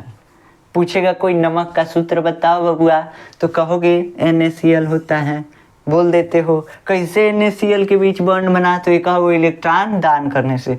सोडियम जो है एगो अपना इलेक्ट्रॉन क्लोरीन को दान दिया है, जिसकी वजह से इन दोनों में रिलेशन बन गया है, इन दोनों के बीच रिश्ता बन गया है। बस यही हुआ और यहीं से बॉन्डिंग बनता है। इन्हीं दोनों इलेक्ट्रॉन के देने की वजह से सोडियम और क्लोरीन एक साथ रहते हैं, कैसे कि इनके बीच रिलेशन है। तो यही होता है, नमक का सूत्र ऐसे बनता है। और Na और Cl के बीच कितना बंद? तो Na और Cl के बीच सिंगल बंड। अब एक होता है डबल बंड, एक होता है ट्रिपल बंड। अभी हम समझा रहे हैं आपको डबल और ट्रिपल कब होता है। अगर Na और Cl के बीच सिंगल बंड है तो Na जो है इसमें इलेक्ट्रॉन का जो स्थानांतरण है, कितने इलेक्ट्रॉन का स्थानांतरण हुआ है? केवल और केवल 2 इलेक्ट्रॉन का, एक इलेक्ट्रॉन का स्थानांतरण हुआ है। एक इलेक्ट्रॉन यहाँ से निकला, यहाँ पे चला गया। तो जब एक इलेक्ट्रॉन का स्थानांतरण होता है तब ये क्या बनता है? Single bond. जब 2 इलेक्ट्रॉन का स्थानांतरण होता है तो बनता है डबल बॉन्ड। जब 3 इलेक्ट्रॉन का स्थानांतरण होता है तब बनता है ट्रिपल बॉन्ड। लेकिन यहाँ पे क्या हुआ है? बस एक ही का हुआ है, इसलिए यहाँ पे सिंगल बॉन्ड बना हुआ है। तो ये है सिंगल बॉन्ड। अब इसको हम बोलते हैं आयनिक बंध। क्या बोलते हैं बाबू? आयनिक बंध। अब आयनिक बंध का है तो देखो, आयनिक बंध इस मायने में बोलते हैं कहाँ से कि प्रोटॉन के पास पॉजिटिव चार्ज था, इलेक्ट्रॉन के पास नेगेटिव। जो गो प्रोटॉन तो वो इलेक्ट्रॉन, 2 प्रोटॉन 2 इलेक्ट्रॉन, माइनस 2 और प्लस 2, खत्म, 0 हो गया। परमाणु पहले न्यूट्रल था। लेकिन अब क्या हुआ? जैसे अपना एक इलेक्ट्रॉन इस Cl को दान किया, ये परमाणु सोडियम जैसे अपना एक इलेक्ट्रॉन दान किया, इसमें Na में कितना पहले प्रोटॉन था? प्रोटॉन तो 11 था। अभी भी प्रोटॉन तो 11 ही बचा। प्रोटॉन को बचा? देखो प्रोटॉन पहले 11 था और इलेक्ट्रॉन भी पहले 11 था, कोई दिक्कत नहीं था। लेकिन ये सोडियम जो है खिसिया के अपना इलेक्ट्रॉन मतलब इसके साथ रिश्ता बनाने के लिए, क्लोरीन के साथ रिश्ता बनाने के लिए अपना एक इलेक्ट्रॉन दे दिया। लेकिन ये नहीं देखा कि अब हमारे पास 10 इलेक्ट्रॉन हो गया और 10 से 10 इलेक्ट्रॉन और 10 प्रोटॉन, 10 माइनस 11 प्लस एगो बच जाएगा ना, तो 1 प्लस, यानी इस परमाणु पे पॉजिटिव चार्ज आ गया। इसी वजह से इसको आयनिक बंध बोलते हैं। आयन की शेयरिंग से बना है, इसलिए आयनिक बॉन्ड बोलते हैं इसको बोलते हैं आयनिक बॉन्ड। ठीक, आयनिक बंध बोलते हैं इसको। अब चलिए, अब हम समझते हैं सहसंयोजन आबंध। सहसंयोजन आबंध जिसको हम कोवैलेंट बॉन्ड बोलते हैं। अब यहाँ पे तो आप देख लिए कि इलेक्ट्रॉन पूरा दान हो गया, तो ये बॉन्ड बना है। अब एक चीज आता है कोवैलेंट बॉन्ड। ये कैसे बनता है? तो जब स्थिति बनती है कि ना हम अपना इलेक्ट्रॉन दे सकते हैं, ना हमारे देने से फायदा है, ना आपके लेने से फायदा है, तब बनता है वहाँ पे कोवैलेंट बॉन्ड, जिसको हम सहसंयोजन बंध बोलते हैं। देखिए बॉन्ड 3 प्रकार का ही होता है बस। पहला होता है आयनिक बंध, जिसको आप अभी समझे, आयनिक बंध, आयनिक बंध। दूसरा होता है सहसंयोजक बंध, जिसको हम लिखेंगे। और तीसरा होता है उप सहसंयोजन बंध, उप सहसंयोजन बंध। अब ये क्या होता है? उप सहसंयोजन बंध आपको नहीं पढ़ना है, खुश हुए। तो आपको नहीं पढ़ना है उप संयोजन बंध का है कि ये 11th और 12th की टॉपिक है संयोजन बंध। अभी आपको बस उप संयोजन बंध, अभी आपको बस सह संयोजन बंध के बारे में पढ़ना है, जिसको हम बोलते हैं कोवैलेंट बॉन्ड। Covalent bond. अब सह संयोजन बंध जानते हैं, कुछ नहीं होता है। एक होता है ना कि अगर यहाँ पे मान लीजिए NaCl के बीच बॉन्ड बना था, एक इलेक्ट्रॉन ये दान किया था, आई क्या करेगा, क्लोरीन कहेगा हम अस्थाई हैं। दूसरा अगर परमाणु आएगा ना तो ये बड़ी दानी है, क्लोरीन कहेगा जाने दो हम अस्थाई हैं, तो इसको भी अस्थाई कर देते हैं, अपना 2 इलेक्ट्रॉन दान कर देगा, कहेगा लो तुम भी अस्थाई रहो। जैसे कई लोग बहुत दयालु प्रवृत्ति के नहीं होते हैं, तो वैसे ही दयालु प्रवृत्ति का जब परमाणु बन जाता है ना तो वहीं पे कोवैलेंट बॉन्ड उप संयोजन बंध बनता है। अब ये आपको पढ़ना ही नहीं है, तो आप नहीं समझे तो कोई दिक्कत नहीं है, बस जो समझा वो समझा, जो नहीं समझा वो अगले क्लास में समझेगा, अगले मतलब 11th में 12th में। अब समझिए सह संयोजन बंध किसको बोलते हैं, इसी के बारे में इस चैप्टर में पूरे डिटेल से पढ़ना है। आयनिक बंध के बारे में आपको पिछले चैप्टर में हम पढ़ाएंगे, पिछला जो इसका पिछला चैप्टर है उसमें हम पढ़ाएंगे। अब देखिए आयनिक बंध तो हम आपको इसीलिए समझाएं कि पिछले चैप्टर में आएगा तो आप समझेंगे। अब सह संयोजन बंध जिसको हम बोलते हैं कोवैलेंट बॉन्ड, ये कैसे बनता है अभी बताया है कोवैलेंट बॉन्ड के बारे में। जैसे एक हाइड्रोजन लिए थे और एक लिए थे हम क्लोरीन लिए थे, लेकिन हम फिर से मान लीजिए एक और हाइड्रोजन ले लेते हैं, कहते हैं नहीं 2 परमाणुओं के बीच नहीं आवन बन रहा है, 2 अब दोस्त हैं सब, अब अपना दोस्ती बना रहे हैं सब, हाइड्रोजन हाइड्रोजन। कैसे दोस्ती बनेगा, तो देखो ये है हाइड्रोजन, ये है हाइड्रोजन, इसका परमाणु ये है, हाइड्रोजन का परमाणु क्रमांक 1, हाइड्रोजन का परमाणु क्रमांक 1, इसके अंतिम कोष पहला कोष है, इसमें कहीं इलेक्ट्रॉन, इसमें भी हाइड्रोजन है और हाइड्रोजन का अंतिम कोष पहला ही है और इसमें भी 1 इलेक्ट्रॉन। दोनों घूमते घूमते आएंगे सब कहाँ पे, यहाँ पे। कहेगा कौन परमाणु एगो कहेगा भाई, क्या कहेगा भाई, तो कहेगा का है भाई बोलो, तो कहेगा देखो ना हम दोनों लोग अस्थाई घूम रहे हैं, हम लोगों को कौन मिल नहीं रहा है, हम लोगों से कौन फंस नहीं रहा है, जैसे आप लोग कहते हैं कि कौन फंस नहीं रहा है, वैसे ही सेम यहाँ पे परमाणु के साथ है, कह रहा है देखो ना हम लोगों से कौन फंस नहीं रहा है। तो कहेगा एगो हाँ बतिया ठीक है कह रहे हैं, लेकिन कहेगा देखो अब हम लोग ये सब छोड़ते हैं, अब हम अस्थाई होना चाहते हैं। कहेगा अब हम साधु संत के जैसा होना चाहते हैं। तो कहेगा कैसे होंगे, तो ये कहेगा कि अपना इलेक्ट्रॉन तुम 1 दे दो और हम अस्थाई हो जाएंगे। तो कहेगा हम क्या करेंगे फिर, हम ऐसे आवारा जैसे घूमेंगे। तो कहेगा नहीं तुम भी अस्थाई होगे, पहले सुनो तो बात। तो कहेगा का सुनाओ, तो कहेगा अपना 1 इलेक्ट्रॉन बीच में रखो और हम भी अपना 1 इलेक्ट्रॉन बीच में रखते हैं, ठीक। जैसे साझेदारी होता है ना, जैसे पटीदारी वटीदारी में देखे होंगे क्या होता है, एगो पंपिंग सेट रहेगा, साझेदारी का रहेगा, कोई बनवाएगा तो बनेगा और नहीं बनवाएगा नहीं बनेगा, वैसे बिगाड़ के कोई रख देगा और सब लोग जब पैसा मिलाएंगे तो बनेगा और नहीं तो नहीं बनेगा। कहेंगे सबका है, हमारे को थोड़ी ना काज हो रहा है, ऐसे बोलते हैं ना। सेम वही साझेदारी वाला बात है यहाँ पे। जैसे साझेदारी का मशीन होता है, साझेदारी का घर द्वार होता है, कई वो चीज़ होता है, मतलब कई सामान होते हैं साझेदारी के, समझ रहे हैं ना। जैसे पटीदारी में मिल के खरीदा गया, 2 घर मिल के खरीद लिया, 2 घर के आदमी मिल के खरीद लिए, मशीन एक हो गया, मान लीजिए ट्रैक्टर हो गया, ट्रैक्टर 2 घर के आदमी, मान लीजिए 1 लाख का ट्रैक्टर है, आप 50,000 दे दिए, आपके बगल वाले कोई हैं जो 50,000 दे दिए, तो दोनों लोग मिला के ट्रैक्टर खरीद लिए, उस साझेदारी का हो गया, मतलब दोनों लोग का उस पर अधिकार है ना। आप भी चला सकते हैं उसको, बस तेल डाल के चलाइए, आपका पटीदार वो चला सकता है, तेल डाल के चला सकता है, तो वो क्या है साझेदारी का है। अब वो बिगड़ेगा तो बनवाएंगे दोनों लोग, चाहे एक, अब एक आदमी इंतजार करने लगता है, ऐसा होता नहीं है इंडिया में, लेकिन बनवाना तो चाहिए दोनों लोग को, दोनों लोग आधा आधा पैसा मिला फिर बनवाए, लेकिन ऐसा इंडिया में होता नहीं है। सोचते हैं वो बिगाड़ा है उहे बनवाएगा, काहे बिगाड़ा है उसी से बिगड़ा है, हम नहीं बनवाएंगे, ऐसा सोचते हैं। तो वो साझेदारी वाली बात हो गई। तो यही साझेदारी होता है यहाँ पे परमाणुओं के बीच, साझेदारी हम आपको समझा रहे थे।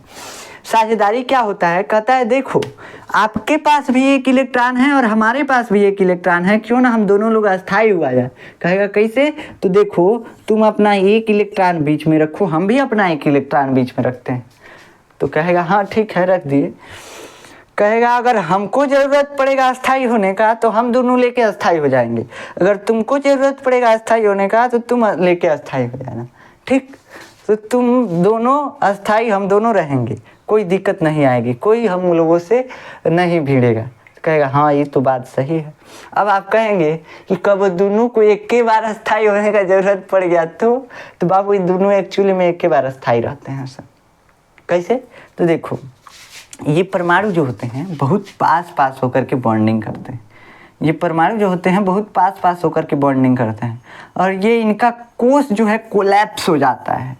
क्या होता है? कोष कोलैप्स हो जाता है। जिससे देखो ये परमाणु हाइड्रोजन का एक परमाणु है, इसका ये एक कोष है। अब ऐसे यहाँ पे एक हाइड्रोजन का परमाणु है, इसका ये नाभिक है और इसका ये कोष है। अब ये कोष जो है जब बॉन्डिंग होता है ना तो ये कोलैप्स हो जाता है। कोलैप्स होने का मतलब ये इंटर की चीज़ें हैं लेकिन हम आपको थोड़ा सा समझा रहे हैं अभी। देखिए ऐसे कोलैप्स हो जाएगा और इलेक्ट्रॉन है बीच में रखे हैं सब ना। आप जानते हैं इलेक्ट्रॉन चक्कर काटते रहते हैं सर। कभी एक इलेक्ट्रॉन वहाँ इसके कोष में घूमेगा और फिर आके इसके कोष में, ऐसे ये इलेक्ट्रॉन में कभी इसके कोष में, मतलब ये दोनों का कोष कोलैप्स हो गया, एक कोष बना लिया है, लगभग एक कोष बना लिया है, एक लूप टाइप का कोष बना लिया है। ऐसे इलेक्ट्रॉन घूमते रहते हैं सर। अब इसका कोष ही तो है और इसी कोष में दोनों इलेक्ट्रॉन घूम रहे हैं सब। हाइड्रोजन को अस्थायी होने के लिए कौगो इलेक्ट्रॉन? दो काफ़ी। तो अब नाभिक दूगो है, इलेक्ट्रॉन भी दूगो है और दोनों अस्थायी होने के लिए दोनों नाभिक को दो इलेक्ट्रॉन। अब दोनों अपना काम चला रहे हैं भाई भाई होकर के। ठीक ऐसे क्या हुआ? ये दोनों परमाणु अस्थायी हो गए। तो आशा है कि आप कोवैलेंट बॉन्ड के बारे में समझे होंगे। जब इलेक्ट्रॉन युग्मों की साझेदारी से दो परमाणुओं के बीच बंध बनता है तो उसको हम बोलते हैं कोवैलेंट बॉन्ड यानी उपसह संयोजन बॉन्ड। क्या बोले बाबू? देखो जब दूगो इलेक्ट्रॉन रख दिया जाए, ठीक है, दूगो परमाणु है, ये दूगो परमाणु अपना अपना इलेक्ट्रॉन रख देंगे सब, एगो इलेक्ट्रॉन का युग्म बन जाएगा। युग्म मतलब जोड़ी। जैसे आप दो लोग दोस्त है ना तो हम कहेंगे बाबू तुम लोग दोनों जना का हुआ लो, एक जोड़ी दोस्त हुआ लो, ऐसे बोलेंगे। ठीक, तो ऐसे ही सेम यहाँ पे है। इलेक्ट्रॉन जब जैसे चप्पल को बोला जाता है जोड़ी में, कहीं चप्पल पहन सकते हैं, कहेंगे कि हमको एगो चप्पल लेते आइएगा, तो एगो चप्पल लेते आएंगे तो आप पहनेंगे नहीं, कहें कैसे कि जोड़ी में चाहिए, मतलब एक जोड़ी आपको चप्पल चाहिए, एक युग्म चाहिए आपको। वैसे सेम यहाँ पे जब दो इलेक्ट्रॉन साथ रहते हैं तो उसको इलेक्ट्रॉन युग्म बोला जाता है, इलेक्ट्रॉन का जोड़ा बोला जाता है, पेयर ऑफ इलेक्ट्रॉन बोला जाता है, इलेक्ट्रॉन पेयर बोला जाता है। ठीक, ऐसे बोल सकते हैं। तो जब दो इलेक्ट्रॉनों की यानी कि एक जोड़ी इलेक्ट्रॉनों की, एक युग्म इलेक्ट्रॉनों की, देखिए जब इलेक्ट्रॉनों के युग्म की साझेदारी द्वारा बंध बनता है तो उसको हम बोलते हैं कोवैलेंट बॉन्ड यानी सहसंयोजन बंध। अब ये हो सकता है कि इसके पास दो इलेक्ट्रॉन हो, ये दोनों अपना रखा हो, इसके पास दो हो, दोनों अपना रखा हो, लेकिन यहाँ पे तो एक एक ही था तो एक एक लेकर हम समझाएं। अभी समझाते हैं किसी दो दो, अभी समझा रहे हैं, बस चिंता मत कीजिए। अब यहाँ पे कोवैलेंट बॉन्ड का आपको मतलब समझ में आया कि कोवैलेंट बॉन्ड में क्या होता है, दोनों परमाणु अपना इलेक्ट्रॉन बीच में रखते हैं, दोनों परमाणु का कोष जो है कोलैप्स कर जाता है और कोलैप्स करके कुछ इस टाइप का कोष बना लेता है। और जब इस टाइप का कोष बनता है तो ये हो गया नाभिक, ये हो गया नाभिक। ये दोनों इलेक्ट्रॉन इस रास्ते पे ऐसे ऐसे ऐसे घूमने लगते हैं सब, ऐसे ऐसे ऐसे ऐसे घूमने लगेंगे सब। अब घूमने लगेंगे सब, ये दोनों परमाणु है, दोनों पे दोनों इलेक्ट्रॉन घूम रहे हैं सब, ये दोनों कन्फ्यूज आए रहेंगे सब कि हमरा है, लेकिन रहता दोनों का है तो दोनों अस्थायी रहते हैं सब। अब ऑक्सीजन के बारे में कुछ हम विचार करते हैं। अब हम आपको डबल बॉन्डिंग के बारे में समझाते हैं। देखिए यहाँ पे इलेक्ट्रॉन जो है, ये परमाणु अपना एक इलेक्ट्रॉन रखा है और एक परमाणु ये अपना एक इलेक्ट्रॉन रखा है, इनके बीच कौन सा बंध बना? तो कहेंगे डबल बंध। नहीं, देखिए एक परमाणु जितना इलेक्ट्रॉन देता है या शेयर करता है उतना ही बॉन्ड बनता है। यहाँ पे क्या हुआ, एक परमाणु एक ही इलेक्ट्रॉन दिया है, एक परमाणु इधर से एक ही इलेक्ट्रॉन दिया है, मतलब सिंगल बॉन्ड बना है। अब यहाँ पे हम ऑक्सीजन के परमाणु को लेते हैं। अब ऑक्सीजन का परमाणु क्रमांक कितना होता है? ऑक्सीजन का परमाणु क्रमांक होता है 8। अब इसका इलेक्ट्रॉनिक कॉन्फ़िगरेशन आप कीजिए तो दो पहले कोष में, दूसरे कोष में 8 नहीं 6, नहीं तो ये तो अस्थायी हो जाएगा। 2 और 6 8 हो गया इलेक्ट्रॉन। इसका परमाणु बनाइए। यहाँ पे पहले कोष में 2 इलेक्ट्रॉन, दूसरे में 6, 2 2 4 और 2 6, कहीं भी भर सकते हैं, कोई दिक्कत नहीं है। यहाँ पे एक और ऑक्सीजन का परमाणु, 2 ऑक्सीजन के परमाणु आए हैं सब बॉन्डिंग करने। यहाँ पे इसके पहले कोष में 2 इलेक्ट्रॉन, दूसरे कोष में क्या रहेगा 6 इलेक्ट्रॉन, 4 2 6। दोनों ऐसे ही हाइड्रोजन की तरह पास आएंगे सब। कहेगा ये ऑक्सीजन, देखो हमारे पास भी 2 इलेक्ट्रॉन की कमी है। कैसे देखो, इसके बाहरी कोष में 6 इलेक्ट्रॉन चाहिए, 8 हुए, इसके पास भी 2 कमी है। ये भी कहेगा हमारे पास भी 2 कमी है। तो कहेगा देखो हम लोग भाई भाई दोस्ती करते हैं। तो कहेगा हाँ चलो दोस्ती कर लेते हैं, लेकिन फ़ायदा, तो कहेगा हम दोनों अस्थाई हो जाएंगे। जब दोस्ती कर लेंगे तो अस्थाई हो जाएंगे। कहेगा कैसे, तो देखो कहेगा तुम अपना दोनों इलेक्ट्रॉन निकालो, तो ये अपना दोनों इलेक्ट्रॉन निकाल के बीच में रख देगा। ये कहेगा कि हम भी अपना दोनों इलेक्ट्रॉन निकालते हैं, दोनों इलेक्ट्रॉन रख देंगे सब बीच में। बन गया बंद। अब क्या होगा, अब बन गया बंद कैसे, इन दोनों का कोष कोलैप्स कर जाएगा जैसे हाइड्रोजन का किया था, और ये चारों इलेक्ट्रॉन इनके कोष में घूमने लगेंगे सब, ठीक जैसे हाइड्रोजन में घूम रहे थे सब। अब इसको अगर अस्थाई होना है तो ये हो गया, इसको अस्थाई होना है ये हो गया ना, तो अस्थाई हो गया। और ये दोनों ऑक्सीजन के परमाणु अस्थाई हो गए, लेकिन इनके बीच बॉन्ड कौन सा बना, तो सह संयोजन बंध ही बना, लेकिन डबल बॉन्ड बना कि सिंगल बॉन्ड। देखो ये 2 अपना इलेक्ट्रॉन साझा किया, ये भी अपना 2 इलेक्ट्रॉन साझा किया। एक परमाणु जितना इलेक्ट्रॉन देता है या जितना इलेक्ट्रॉन साझा करता है उतना ही बॉन्डिंग होता है। तो यहाँ पे क्या हुआ है, यहाँ पे ऑक्सीजन जो है 2 इलेक्ट्रॉन साझा किया है, एक परमाणु जो है ऑक्सीजन का 2 इलेक्ट्रॉन दिया हुआ है, मतलब यहाँ पे डबल बॉन्ड बना हुआ है। तो ऑक्सीजन और ऑक्सीजन के बीच कौन सा बॉन्ड यहाँ पे बनता है, डबल बॉन्ड बनता है। ऑक्सीजन कभी भी डबल बॉन्ड बनाएगा, याद रखना आज से, ऑक्सीजन कभी भी डबल बॉन्ड बनाएगा, हाइड्रोजन कभी भी सिंगल बॉन्ड बनाएगा, यहाँ से याद रखना। अब देखो, अब एक चीज यहाँ पे आ गया हाइड्रोजन। अब एक चीज है सल्फर। सल्फर का परमाणु क्रमांक होता है 16 को लेते हैं सल्फर को। अब क्या करते हैं, इसका 2 8 10 हो गया, और 6 लास्ट कोष में 6। ऐसे ही अब मान लो कि ये क्या है, सल्फर है, यही परमाणु जो है सल्फर है। इसी को मिटा करके हम बना दे रहे हैं, नहीं तो ढेर दिक्कत होगा इलेक्ट्रॉन भरने में। अब देखिए ये एक सल्फर का परमाणु है, और इस सल्फर के परमाणु में क्या है, यहाँ पे 2 2 4 1 5 1 6 1 7 1 8 इलेक्ट्रॉन इसमें हो गया। देखिए पहले कोष में सल्फर के 2, दूसरे कोष में 8, तीसरे कोष में 6, 1 2 3 4 5 6 इलेक्ट्रॉन। ऐसे इसमें है, ये सल्फर का दूसरा परमाणु है, और इस सल्फर के दूसरे परमाणु में क्या है, तो दूसरे परमाणु में फिर से वही है, 16 होता है इसका परमाणु क्रमांक। देखिएगा 16, तो सल्फर का परमाणु क्रमांक 16, और 16 इसमें इलेक्ट्रॉन है, तो पहला कोष में 2, दूसरा कोष में 2 2 4 और 2 6 2 8, और तीसरा कोष इसमें 6 2 3, गलती हो जाएगी तो देख लीजिएगा यार, 4 1 5 1 6 इलेक्ट्रॉन।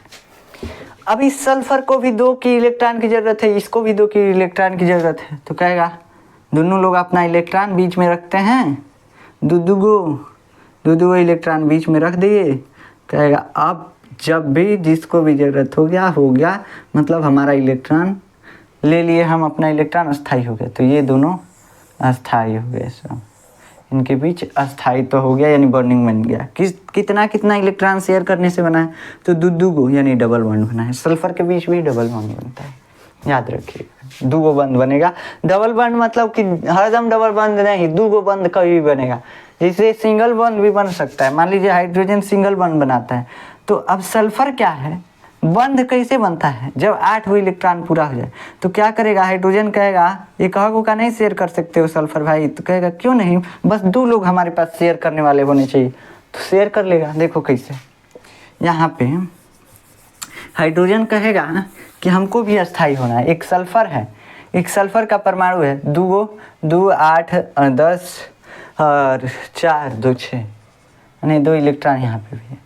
अब ये सल्फर का परमाणु है, 2 हाइड्रोजन के परमाणु आएंगे, सब कहेंगे हमको नहीं अस्थाई बना सकते हैं आप, तो कहेगा क्यों नहीं, बस 2 लोग आप होने चाहिए तभी हम अस्थाई बनाएंगे आपको। काहे, देखो ये हाइड्रोजन का परमाणु है, इसमें 1 इलेक्ट्रॉन है, कहेगा बना सकते हैं तो 2 लोग आप लोग होने चाहिए, तो कहेगा हम लोग हैं, तो एक हाइड्रोजन क्या करेगा, अपना इलेक्ट्रॉन रख देगा, फिर सल्फर अपना 1 इलेक्ट्रॉन निकाल करके इस हाइड्रोजन के पास रख देगा, ठीक। इधर से भी एक हाइड्रोजन लगा हुआ है, ये भी अपना इलेक्ट्रॉन निकाल के रख देगा, सल्फर भी एक इलेक्ट्रॉन निकाल के रख देगा। अब देखिए, अब इसका अगर बॉन्डिंग हुआ तो बॉन्डिंग कैसे हुआ, तो 4 इसमें बचा, 4 इसमें, 4 ये और 2 ये ले लेगा, 6 और 6 2 8। सल्फर का भी 8 हो गया, हाइड्रोजन का भी 2 हो गया और हाइड्रोजन का भी 2 हो गया इधर वाला। ऐसे भी बॉन्डिंग हो सकता है, अलग अलग परमाणुओं के बीच भी बॉन्डिंग हो सकता है। अब इसमें कैसा बॉन्ड हुआ, तो देखो हाइड्रोजन एक इलेक्ट्रॉन साझा किया है, यानी हाइड्रोजन के बीच और सल्फर के बीच एक बंद। इधर का हाइड्रोजन कितना इलेक्ट्रॉन साझा किया हुआ है, तो केवल और केवल एक, तो इस हाइड्रोजन के बीच एक बंद। अब इसका बंद कैसे बनाएंगे, S और H, सिंगल सिंगल बॉन्ड से H जुड़े हुए हैं, बस ऐसे बॉन्डिंग होता है। ऐसे अगर 3 इलेक्ट्रॉन साझा हुआ होता है, जैसे सल्फर और सल्फर के बीच 2 इलेक्ट्रॉन का साझेदारी हो रहा था, और अगर 3 इलेक्ट्रॉन का साझेदारी होता तो ट्रिपल बॉन्ड हो जाता, ठीक। तो यहाँ पे एक एक इलेक्ट्रॉन का हाइड्रोजन और सल्फर के बीच साझेदारी हुआ है, तो यहाँ पे सिंगल बॉन्ड। अगर 2 इलेक्ट्रॉन का साझेदारी होता है डबल बॉन्ड, 3 इलेक्ट्रॉन का होता है ट्रिपल बॉन्ड, ऐसे बनता है बॉन्डिंग, कोई दिक्कत नहीं है। अब हम एक चीज बताते हैं आपको, लुईस संरचना क्या होता है। लुईस संरचना जो हम अभी तक बना रहे थे ना, उसी को हम लुईस संरचना बोलते हैं। बस एक चीज क्या होता है, देखिए हम क्या करते हैं, जैसे हाइड्रोजन है, हाइड्रोजन लिख दिए, हाइड्रोजन के बाहरी कोश में कितना इलेक्ट्रॉन होता है, एक ही कोश से होता है, तो बाहरी कोश चाहे अंदर कोश एक ही इलेक्ट्रॉन होता है, एक इलेक्ट्रॉन। हाइड्रोजन एक है, इसके बाहरी कोश में एक इलेक्ट्रॉन, ठीक है। इसका अगर हमको बॉन्डिंग करना है तो इसको इसे घेर देंगे, ऐसे दिखाने के लिए, हो गया बॉन्डिंग। एक एक इलेक्ट्रॉन दोनों का, देखो ये अपना एक इलेक्ट्रॉन दिया और ये अपना एक इलेक्ट्रॉन, इसका भी 2 हो गया, इसका देखा जाए तो 1 और 2 इस हाइड्रोजन का हो गया, घेर दीजिए, और इस हाइड्रोजन का 1 और 2 ये इसे घेर दीजिए। यही है लुईस संरचना, लुईस बिंदु संरचना, इसी का नाम है। ऐसे बॉन्डिंग कर दी, बस लुईस बिंदु संरचना। देखो ना, 2 हाइड्रोजन था, दोनों के बाहरी कोश में एक एक इलेक्ट्रॉन थे, दोनों अपना इलेक्ट्रॉन बीच में रख दिए, बीच में रख दिए, कोई दिक्कत नहीं है। ये हाइड्रोजन ले लिया दोनों इलेक्ट्रॉन, कहेगा तुम ही बस लोगे हम भी लेंगे, दोनों लोग अस्थाई हो गए, कोई दिक्कत नहीं, जैसे अस्थाई हो रहे थे बस घेर दीजिए। यही जो है, यही संरचना लुईस बिंदु संरचना कहलाती है। तो कोई भी पूछेगा तो यही, बस परमाणु के बाह्य कोश का इसमें इलेक्ट्रॉन लिखा जाता है। जैसे देखो ऑक्सीजन है, ऑक्सीजन है ना, तो इसके बाह्यतम कोश में कितने इलेक्ट्रॉन होते हैं, ऑक्सीजन। यहाँ पे ऑक्सीजन का परमाणु क्रमांक हम लिखे हुए हैं, इलेक्ट्रॉनिक विन्यास भी लिखे हुए हैं, 6 इलेक्ट्रॉन। बाहरी कोश में इलेक्ट्रॉन लिख दीजिए, ऑक्सीजन है तो ऑक्सीजन के बाहरी कोश में 6 इलेक्ट्रॉन, 2 2 4 और 2 6, हो गया। ऐसे अगर मान लीजिए दूसरा ऑक्सीजन आया, इसके भी बाहरी कोश में 6 ही इलेक्ट्रॉन होंगे सब, कोई दिक्कत नहीं। अब इसको हम कहेंगे कि 6 इलेक्ट्रॉन, ये इसका 2 इलेक्ट्रॉन लेकर के अस्थाई हो गया, 2 2 4 और 2 6 2 8, 8 इलेक्ट्रॉन इसका हो गया। ये इसका 2 इलेक्ट्रॉन लेकर के अस्थाई हो गया, 2 2 4 2 6 2 8। अब यही जो है लुईस बिंदु संरचना कहलाता है। बस इसमें क्या करना है, हम जो बंद बना रहे थे उसमें बाह्य कोश, अंदर वाले कोश सबका इलेक्ट्रॉन ले रहे थे, लेकिन अब बस बाह्य कोश में जो भी इलेक्ट्रॉन होंगे उनको लेकर के और घेर देंगे, घुरिया देंगे। यही लुईस बिंदु संरचना है, कोई दिक्कत नहीं है। एक इसमें आता है एक और चीज, जैसे देखो अगर परमाणु 2 तरह के आ गए, जैसे ऑक्सीजन है, ऑक्सीजन के बाह्य कोश में कितना इलेक्ट्रॉन, 6, 2 2 4 और 2 6, हो गया ना 6 इलेक्ट्रॉन। अब हाइड्रोजन आया, हाइड्रोजन के बाह्य कोश में कितना इलेक्ट्रॉन होता है बाबू, 1 इलेक्ट्रॉन होता है। तो अब ये जो दूसरा परमाणु है, इसके इलेक्ट्रॉन को हम दूसरे चिन्ह द्वारा दिखाते हैं, क्रॉस, कट का चिन्ह लगा देंगे, यही 1 इलेक्ट्रॉन हो गया। अभी तक बिंदु से दिखा रहे थे, अब क्रॉस से दिखाओ, दिक्कत क्या है, कोई दिक्कत नहीं है। बस ये हाइड्रोजन का इलेक्ट्रॉन है, इसलिए अलग दिखाने के लिए, अलग दिखने के लिए बस इसको अलग सिंबलाइज कर दिए, और कुछ नहीं किए, बस अलग सिंबलाइज किए हैं। यहाँ पे भी अलग हम सिंबलाइज करने के लिए, अब हाइड्रोजन 2 लेके अस्थाई, हाइड्रोजन ये वाला 2 लेकर के अस्थाई। अब ऑक्सीजन कहेगा हमरे बस 2 लोगे, अपना भी 1 1 2 तो लेकर के ये भी अस्थाई। यही लुईस बिंदु संरचना कहलाता है। बस इसमें बाह्य कोश के इलेक्ट्रॉन को लिखा जाता है, यही है लुईस बिंदु संरचना।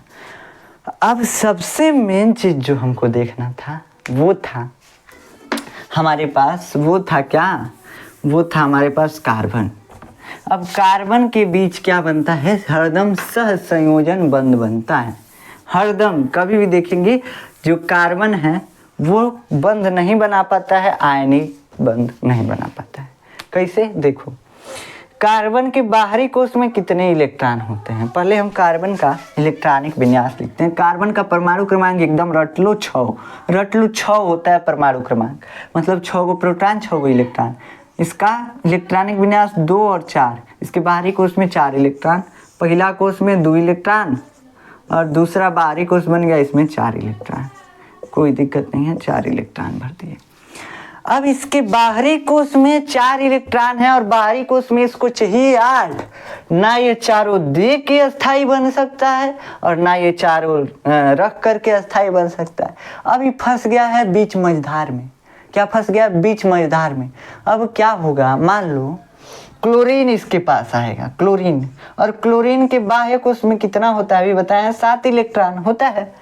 अभी कार्बन कहेगा भैया क्लोरीन एक काम करो ना, हमको 4 गो इलेक्ट्रॉन अपना दे दो, हम अस्थाई हो जाए। तो क्लोरीन कहेगा हम चुपचाप ताकेंगे, कहेगा हम चुपचाप ताकेंगे, 3 गो इलेक्ट्रॉन रख के बाहरी कोश में हम नहीं देंगे, 4 गो इलेक्ट्रॉन नहीं दे सकते हैं, हमसे 4 गो इलेक्ट्रॉन छीनने के लिए आपको लड़ना पड़ेगा, युद्ध करना पड़ेगा।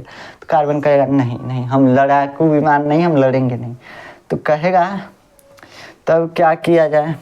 तब क्या करें? तो देखो कार्बन ना ही किसी से 4 इलेक्ट्रॉन ले पाता, इसको लेने में भी 4 इलेक्ट्रॉन दिक्कत होगा।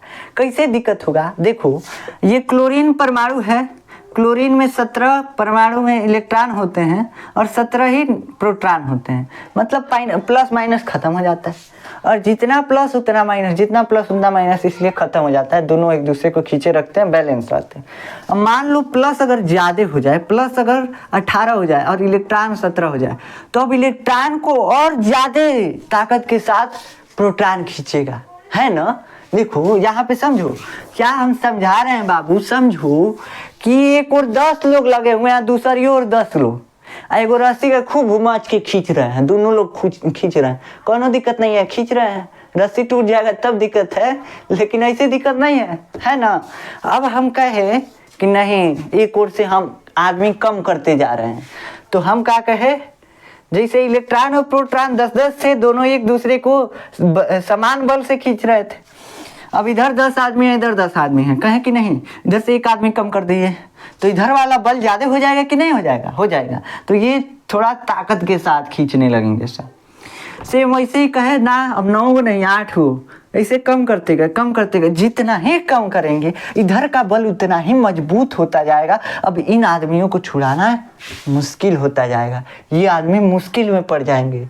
ठीक वैसे यहाँ पे इलेक्ट्रॉन है, इलेक्ट्रॉन जब परमाणु में रहता है तो प्रोटॉन तो उतना ही है, लेकिन जितना इलेक्ट्रॉन कम करते जाएंगे, जो भी इस परमाणु में बचे हुए इलेक्ट्रॉन है उस पर बहुत ज़्यादा ताकत लगने लगेगा प्रोटॉन के द्वारा। ताकत के साथ प्रोटॉन इलेक्ट्रॉनों को खींचेगा। जैसे इस परमाणु में है, अगर एक इलेक्ट्रॉन निकाल लेंगे तभी भी 6 गो प्रोटॉन है और 5 गो इलेक्ट्रॉन को खींचना है तो आसानी से खींच लेगा। अगर 3 गो और ही निकाल दिए तो क्या करेगा? और ताकत के साथ खींचने लगेगा, मतलब इलेक्ट्रॉन पे ज्यादा फोर्स लगने लगेगा, है ना। तो किसी से 4 इलेक्ट्रॉन ले पाना कठिन हो जाता है, ना आप खींच पाएंगे 4 गो इलेक्ट्रॉन, खींच ही नहीं पाएंगे, और ना ही आप ले पाएंगे। अगर वो दे भी दिया 4 गो इलेक्ट्रॉन तो आप नहीं ले पाएंगे, ये परमाणु जो है नहीं ले पाएगा।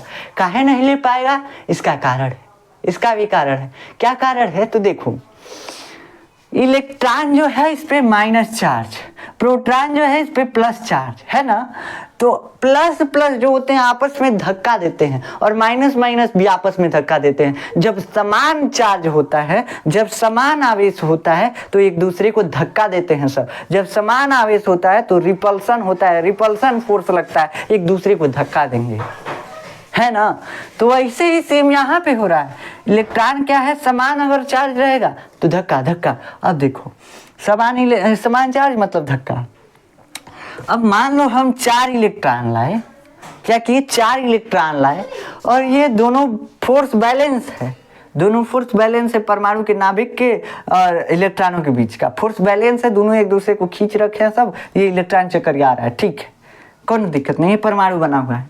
अब हम इसमें 4 गो इलेक्ट्रॉन अगर भरते जाएं तो है 4 इलेक्ट्रॉनवा जो है क्या करेंगे सब, माइनस इस पे भी चार्ज, माइनस इस पे भी चार्ज, माइनस इस पे भी चार्ज, माइनस इस पे, माइनस इस पे, सब पे माइनस माइनस चार्ज। अब जो आप देखिएगा तो है इलेक्ट्रॉन इसको धक्का देगा, तुम बाहर निकल, तुम बाहर निकल, है कहेगा नहीं हम नहीं निकलेंगे, इसको निकालेंगे, इसको धक्का देगा, मतलब एक दूसरे को धक्याने लगेंगे सब।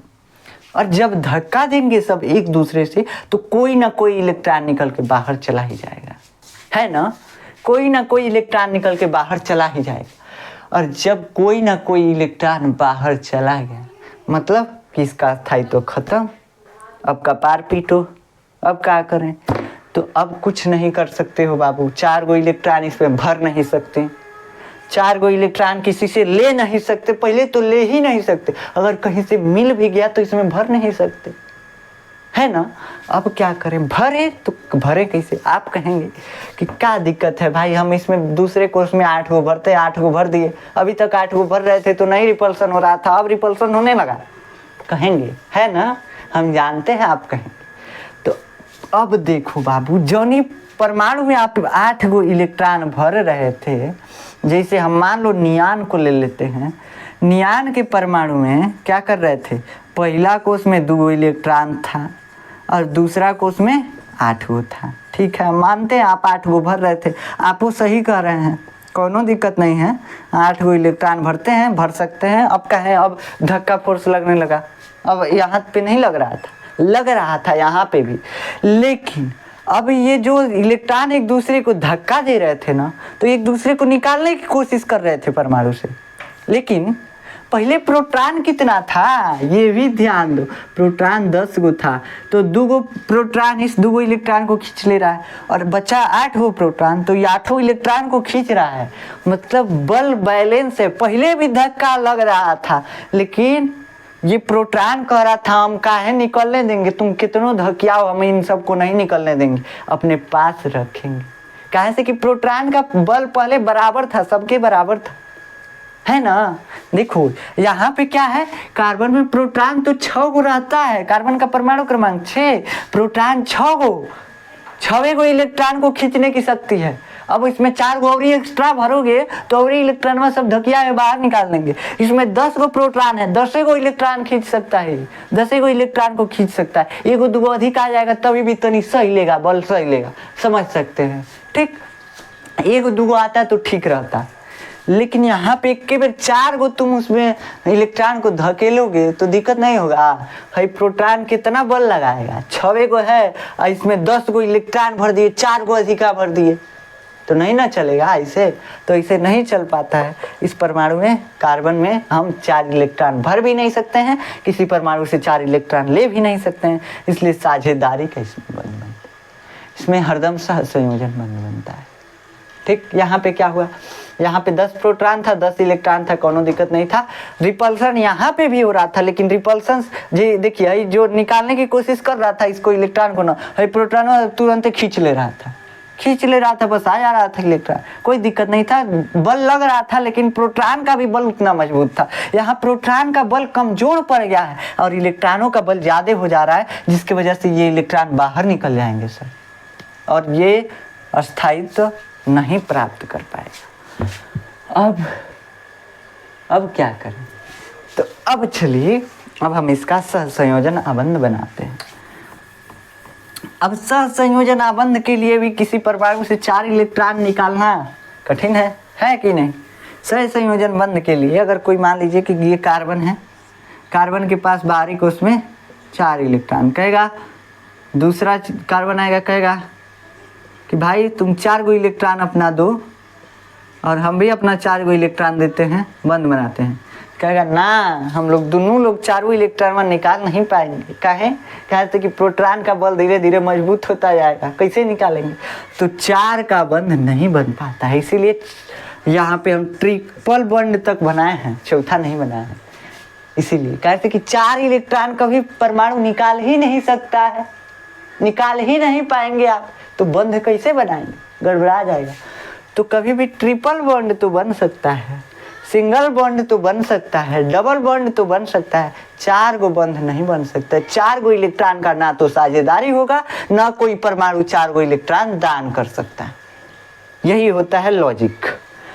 अब समझो, अब यहाँ पे कार्बन के पास आएंगे सब 4 गो हाइड्रोजन, चाहे कोई भी परमाणु एक से अधिक ही आएगा। जैसे ऑक्सीजन है, ऑक्सीजन डबल बॉन्ड बना लेता है तो 2 गो ऑक्सीजन चाहिए, 2 गो इलेक्ट्रॉन अपना ऑक्सीजन देगा, 2 गो ऑक्सीजन आएगा, 2 गो इलेक्ट्रॉन देगा, 4 गो इलेक्ट्रॉन हो गया। यहाँ पे कार्बन आया, इसके पास पहले ही से 4 गो था, क्या था, पहले ही से 4 गो था। कहा देखो तुम लोग दोनों इलेक्ट्रॉन अपना बीच में रखो, हम भी 2 गो अपना बीच में रखते हैं। ये भी कहेगा हम भी 2 गो अपना बीच में रखते हैं, तुम भी अपना 2 गो रखो। तो यहाँ से ऐसे कार्बन का 8 गो पूरा हो गया, ऑक्सीजन का 4 गो पूरा हो गया, 8 गो इसका भी पूरा हो गया। ऑक्सीजन के पास पहले से होता है यार 6 गो इलेक्ट्रॉन पहले से होता है, इसका भी 8 गो पूरा हो गया, सबका 8-8 पूरा हो गया। यही ना बनाए थे स्ट्रक्चर। तो इससे कार्बन के बीच कैसे बॉन्ड बन गया, 2 गो इलेक्ट्रॉन। देखो ऑक्सीजन के पास कितना इलेक्ट्रॉन होता है, 6 इलेक्ट्रॉन, 6 इलेक्ट्रॉन। इधर भी ऑक्सीजन एक बनाओ, इसके पास कितना इलेक्ट्रॉन, 6 इलेक्ट्रॉन। हम जान रहे हैं अब देरी हो रहा है आप लोगों को छोड़ने के लिए, तो थोड़ा बस आज इतना ही समझ लीजिए, समझा के अभी छोड़ते हैं आपको। अब देखिए यहाँ पे कार्बन के पास 4 इलेक्ट्रॉन, ऑक्सीजन के पास 6 इलेक्ट्रॉन। कार्बन कहेगा तुम लोग दोनों लोग अपना 2 इलेक्ट्रॉन दो, हम अस्थाई हो गए पहले। ये पहले लेगा, काहे से कि 4 इलेक्ट्रॉन नहीं निकाल सकता है ना, तो नहीं निकाल सकता इसलिए पहले लेगा। उसके बाद कहेगा ऑक्सीजन तुम 2 गो पहले ले लो, फिर कहेगा अब तुम 2 गो लो, अब कौन दिक्कत नहीं है, अब दोनों अस्थाई हो गए। कितने इलेक्ट्रॉन का साझेदारी हुआ है, ऑक्सीजन 2 ही अपना इलेक्ट्रॉन दिया है, इधर का ऑक्सीजन भी 2 ही अपना इलेक्ट्रॉन दिया है। चाहे कार्बन को देखिए तो इधर के ऑक्सीजन को ये 2 ही इलेक्ट्रॉन दिया और इधर के ऑक्सीजन को 2 ही इलेक्ट्रॉन दिया है। मतलब कि oxygen double bond carbon, double bond oxygen, ऐसे बंध बना हुआ है, समझे।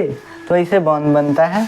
अब हाइड्रोजन से भी कार्बन का बंध बन सकता है। हाइड्रोजन का मान लीजिए, हम इसमें ऑक्सीजन का क्रॉस नहीं बनाए थे, आप बना लीजिएगा।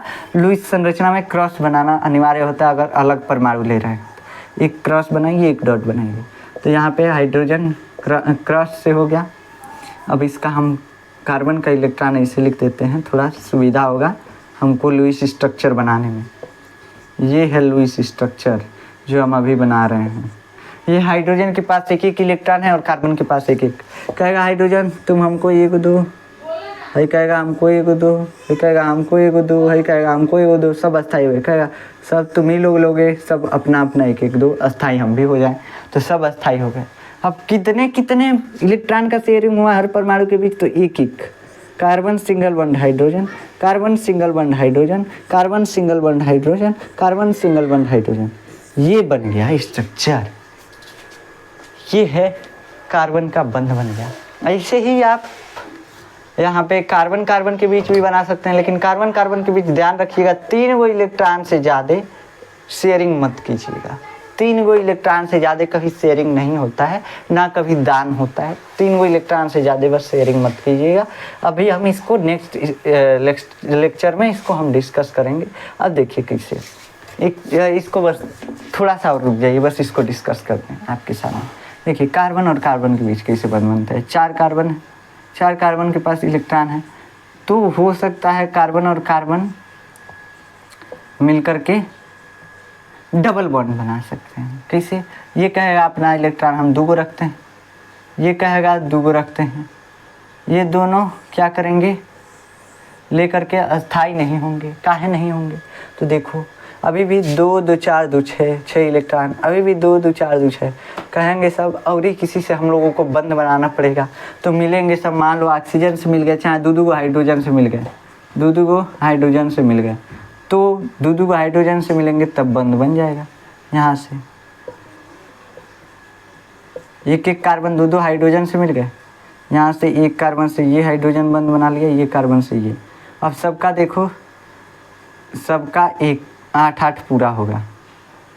अभी हम दिखाते हैं आपको। ऐसे ही ट्रिपल बॉन्ड बनेगा। ट्रिपल बॉन्ड बनेगा तो जानते हैं क्या होगा, बस 1-1 हाइड्रोजन इससे क्या करेंगे, बॉन्ड बनाएंगे। अभी देखिए हम इसको समझा रहे हैं। कार्बन और कार्बन के बीच डबल बॉन्ड बना है, 2 इलेक्ट्रॉन की साझेदारी हुई है। कितने इलेक्ट्रॉन, 1 कार्बन का इलेक्ट्रॉन गिनिए, 1 2 3, इसका भी सॉरी देखिए अभी हम बनाए हैं, दिक्कत है यहाँ पे। दिक्कत ये है कि इसका भी इलेक्ट्रॉन ये कार्बन लेगा ना, तो ऐसे बॉन्ड बनेगा।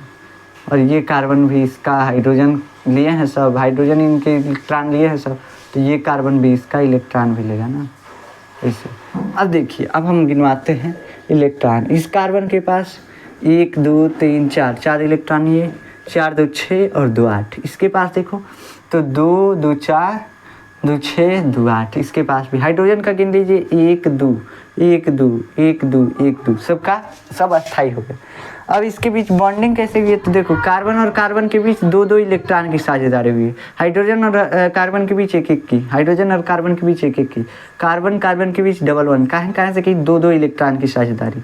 हाइड्रोजन इससे जुड़ा हुआ है, हाइड्रोजन इससे जुड़ा हुआ है, 1 1 बॉन्ड से 2 2 हाइड्रोजन 1 कार्बन से जुड़े हुए हैं। ऐसे बन गया ये कार्बन का स्ट्रक्चर। अब ऐसे ही स्ट्रक्चर आपके बुक में बहुत लंबा लंबा दिया हुआ है, बहुत लंबा लंबा दिया हुआ है, तो डरने की ज़रूरत नहीं है। बस ऐसे ही बंद बनता है, डबल हो गया, एक और ट्रिपल समझ लीजिए। ट्रिपल में क्या होगा, कोई दिक्कत नहीं है। ट्रिपल आप लोग अब खुद से बना सकते हैं। कार्बन के पास 4 गो इलेक्ट्रॉन, 3 गो अपना ये इलेक्ट्रॉन रख दिया, ये कार्बन भी है, कहा हम भी अपना 3 गो रखते हैं कहेगा। लेकिन अभी भी हम लोग अस्थाई नहीं होंगे, अभी हम लोग को एक हाइड्रोजन से बंद बनाना पड़ेगा या क्लोरीन से बंद बनाना पड़ेगा। कोई जो एक इलेक्ट्रॉन साझा कर सके वो बंद बना सकता है इससे। तो अब क्या करेगा, ये देखो इसका इसका 8 इलेक्ट्रॉन यहाँ से पूरा हो गया, इसका 8 इलेक्ट्रॉन यहाँ से पूरा हो गया, इस कार्बन का भी यहाँ से 8 इलेक्ट्रॉन पूरा हो गया, इस हाइड्रोजन का यहाँ से 2 इलेक्ट्रॉन पूरा हो गया, इस हाइड्रोजन का यहाँ से 2 इलेक्ट्रॉन पूरा हो गया। अब गिन लो, इस कार्बन का इलेक्ट्रॉन इसके घेरे में जितने हैं 1 2 और 3 3 6 6 2 8 हो गया। इस कार्बन का 3 3 6 और 2 8, इस हाइड्रोजन का 2, इस हाइड्रोजन का 2। अब बंद बनाते हैं, सिंगल नहीं अब ट्रिपल बॉन्ड बनेगा कार्बन कार्बन के बीच। कहाँ से देखिए, कार्बन और कार्बन के बीच 3 3 इलेक्ट्रॉन की साझेदारी हुई है। अब हाइड्रोजन और कार्बन के बीच कितने इलेक्ट्रॉन की, तो 1 1, यहाँ पे सिंगल बॉन्ड। एकदम बेसिक से हम आपको बताएं, आशा है कि आपको समझ में आया होगा। तो ऐसे ट्रिपल बॉन्ड बनता है। आशा है कि आपको बहुत अच्छे से ये चीज़ें समझ में आई होंगी, कैसे बंद बन रहा है, बॉन्ड क्यों बनता है, काहे यौगिक बनता है। अब देखो यहाँ पे हम एक चीज़ बनाए हैं CH4। CH4 क्या है, कार्बन का एक यौगिक है। इसी को नहीं यौगिक बोलते हैं जब 2 तत्वों के परमाणु आपस में मिल जाते हैं, आपस में बंद बनाते हैं, तो वही पदार्थ क्या कहलाता है, यौगिक। हम पिछले लेक्चर में आपको बताए थे यौगिक 2 या 2 से अधिक तत्वों के मिलने से यौगिक बनता है, बस यही बताए थे। यहाँ पे 2 या 2 तत्व है ना, कार्बन और हाइड्रोजन, 2 तत्व मिलकर के एक यौगिक बनाया है जिसको हम बोलते हैं मेथेन। अभी बस समझिए, एक यौगिक बन गया है, कंपाउंड बन गया। तो ये हो गया मेथेन। जैसे चीनी होता है, चीनी कंपाउंड है, यौगिक है, वैसे यहाँ पे मेथेन जो है एक गैस है, ये भी यौगिक है। गैस समझते हैं ना, तो वही एक गैस है, ये जलाने के काम भी आता है। गाय के गोबर से जो बदबू आता है ना, मेथेन कहा जाता है। तो यही मेथेन एक गैस है। आदमी के अंदर से भी मेथेन निकलता है, आप जानते हैं।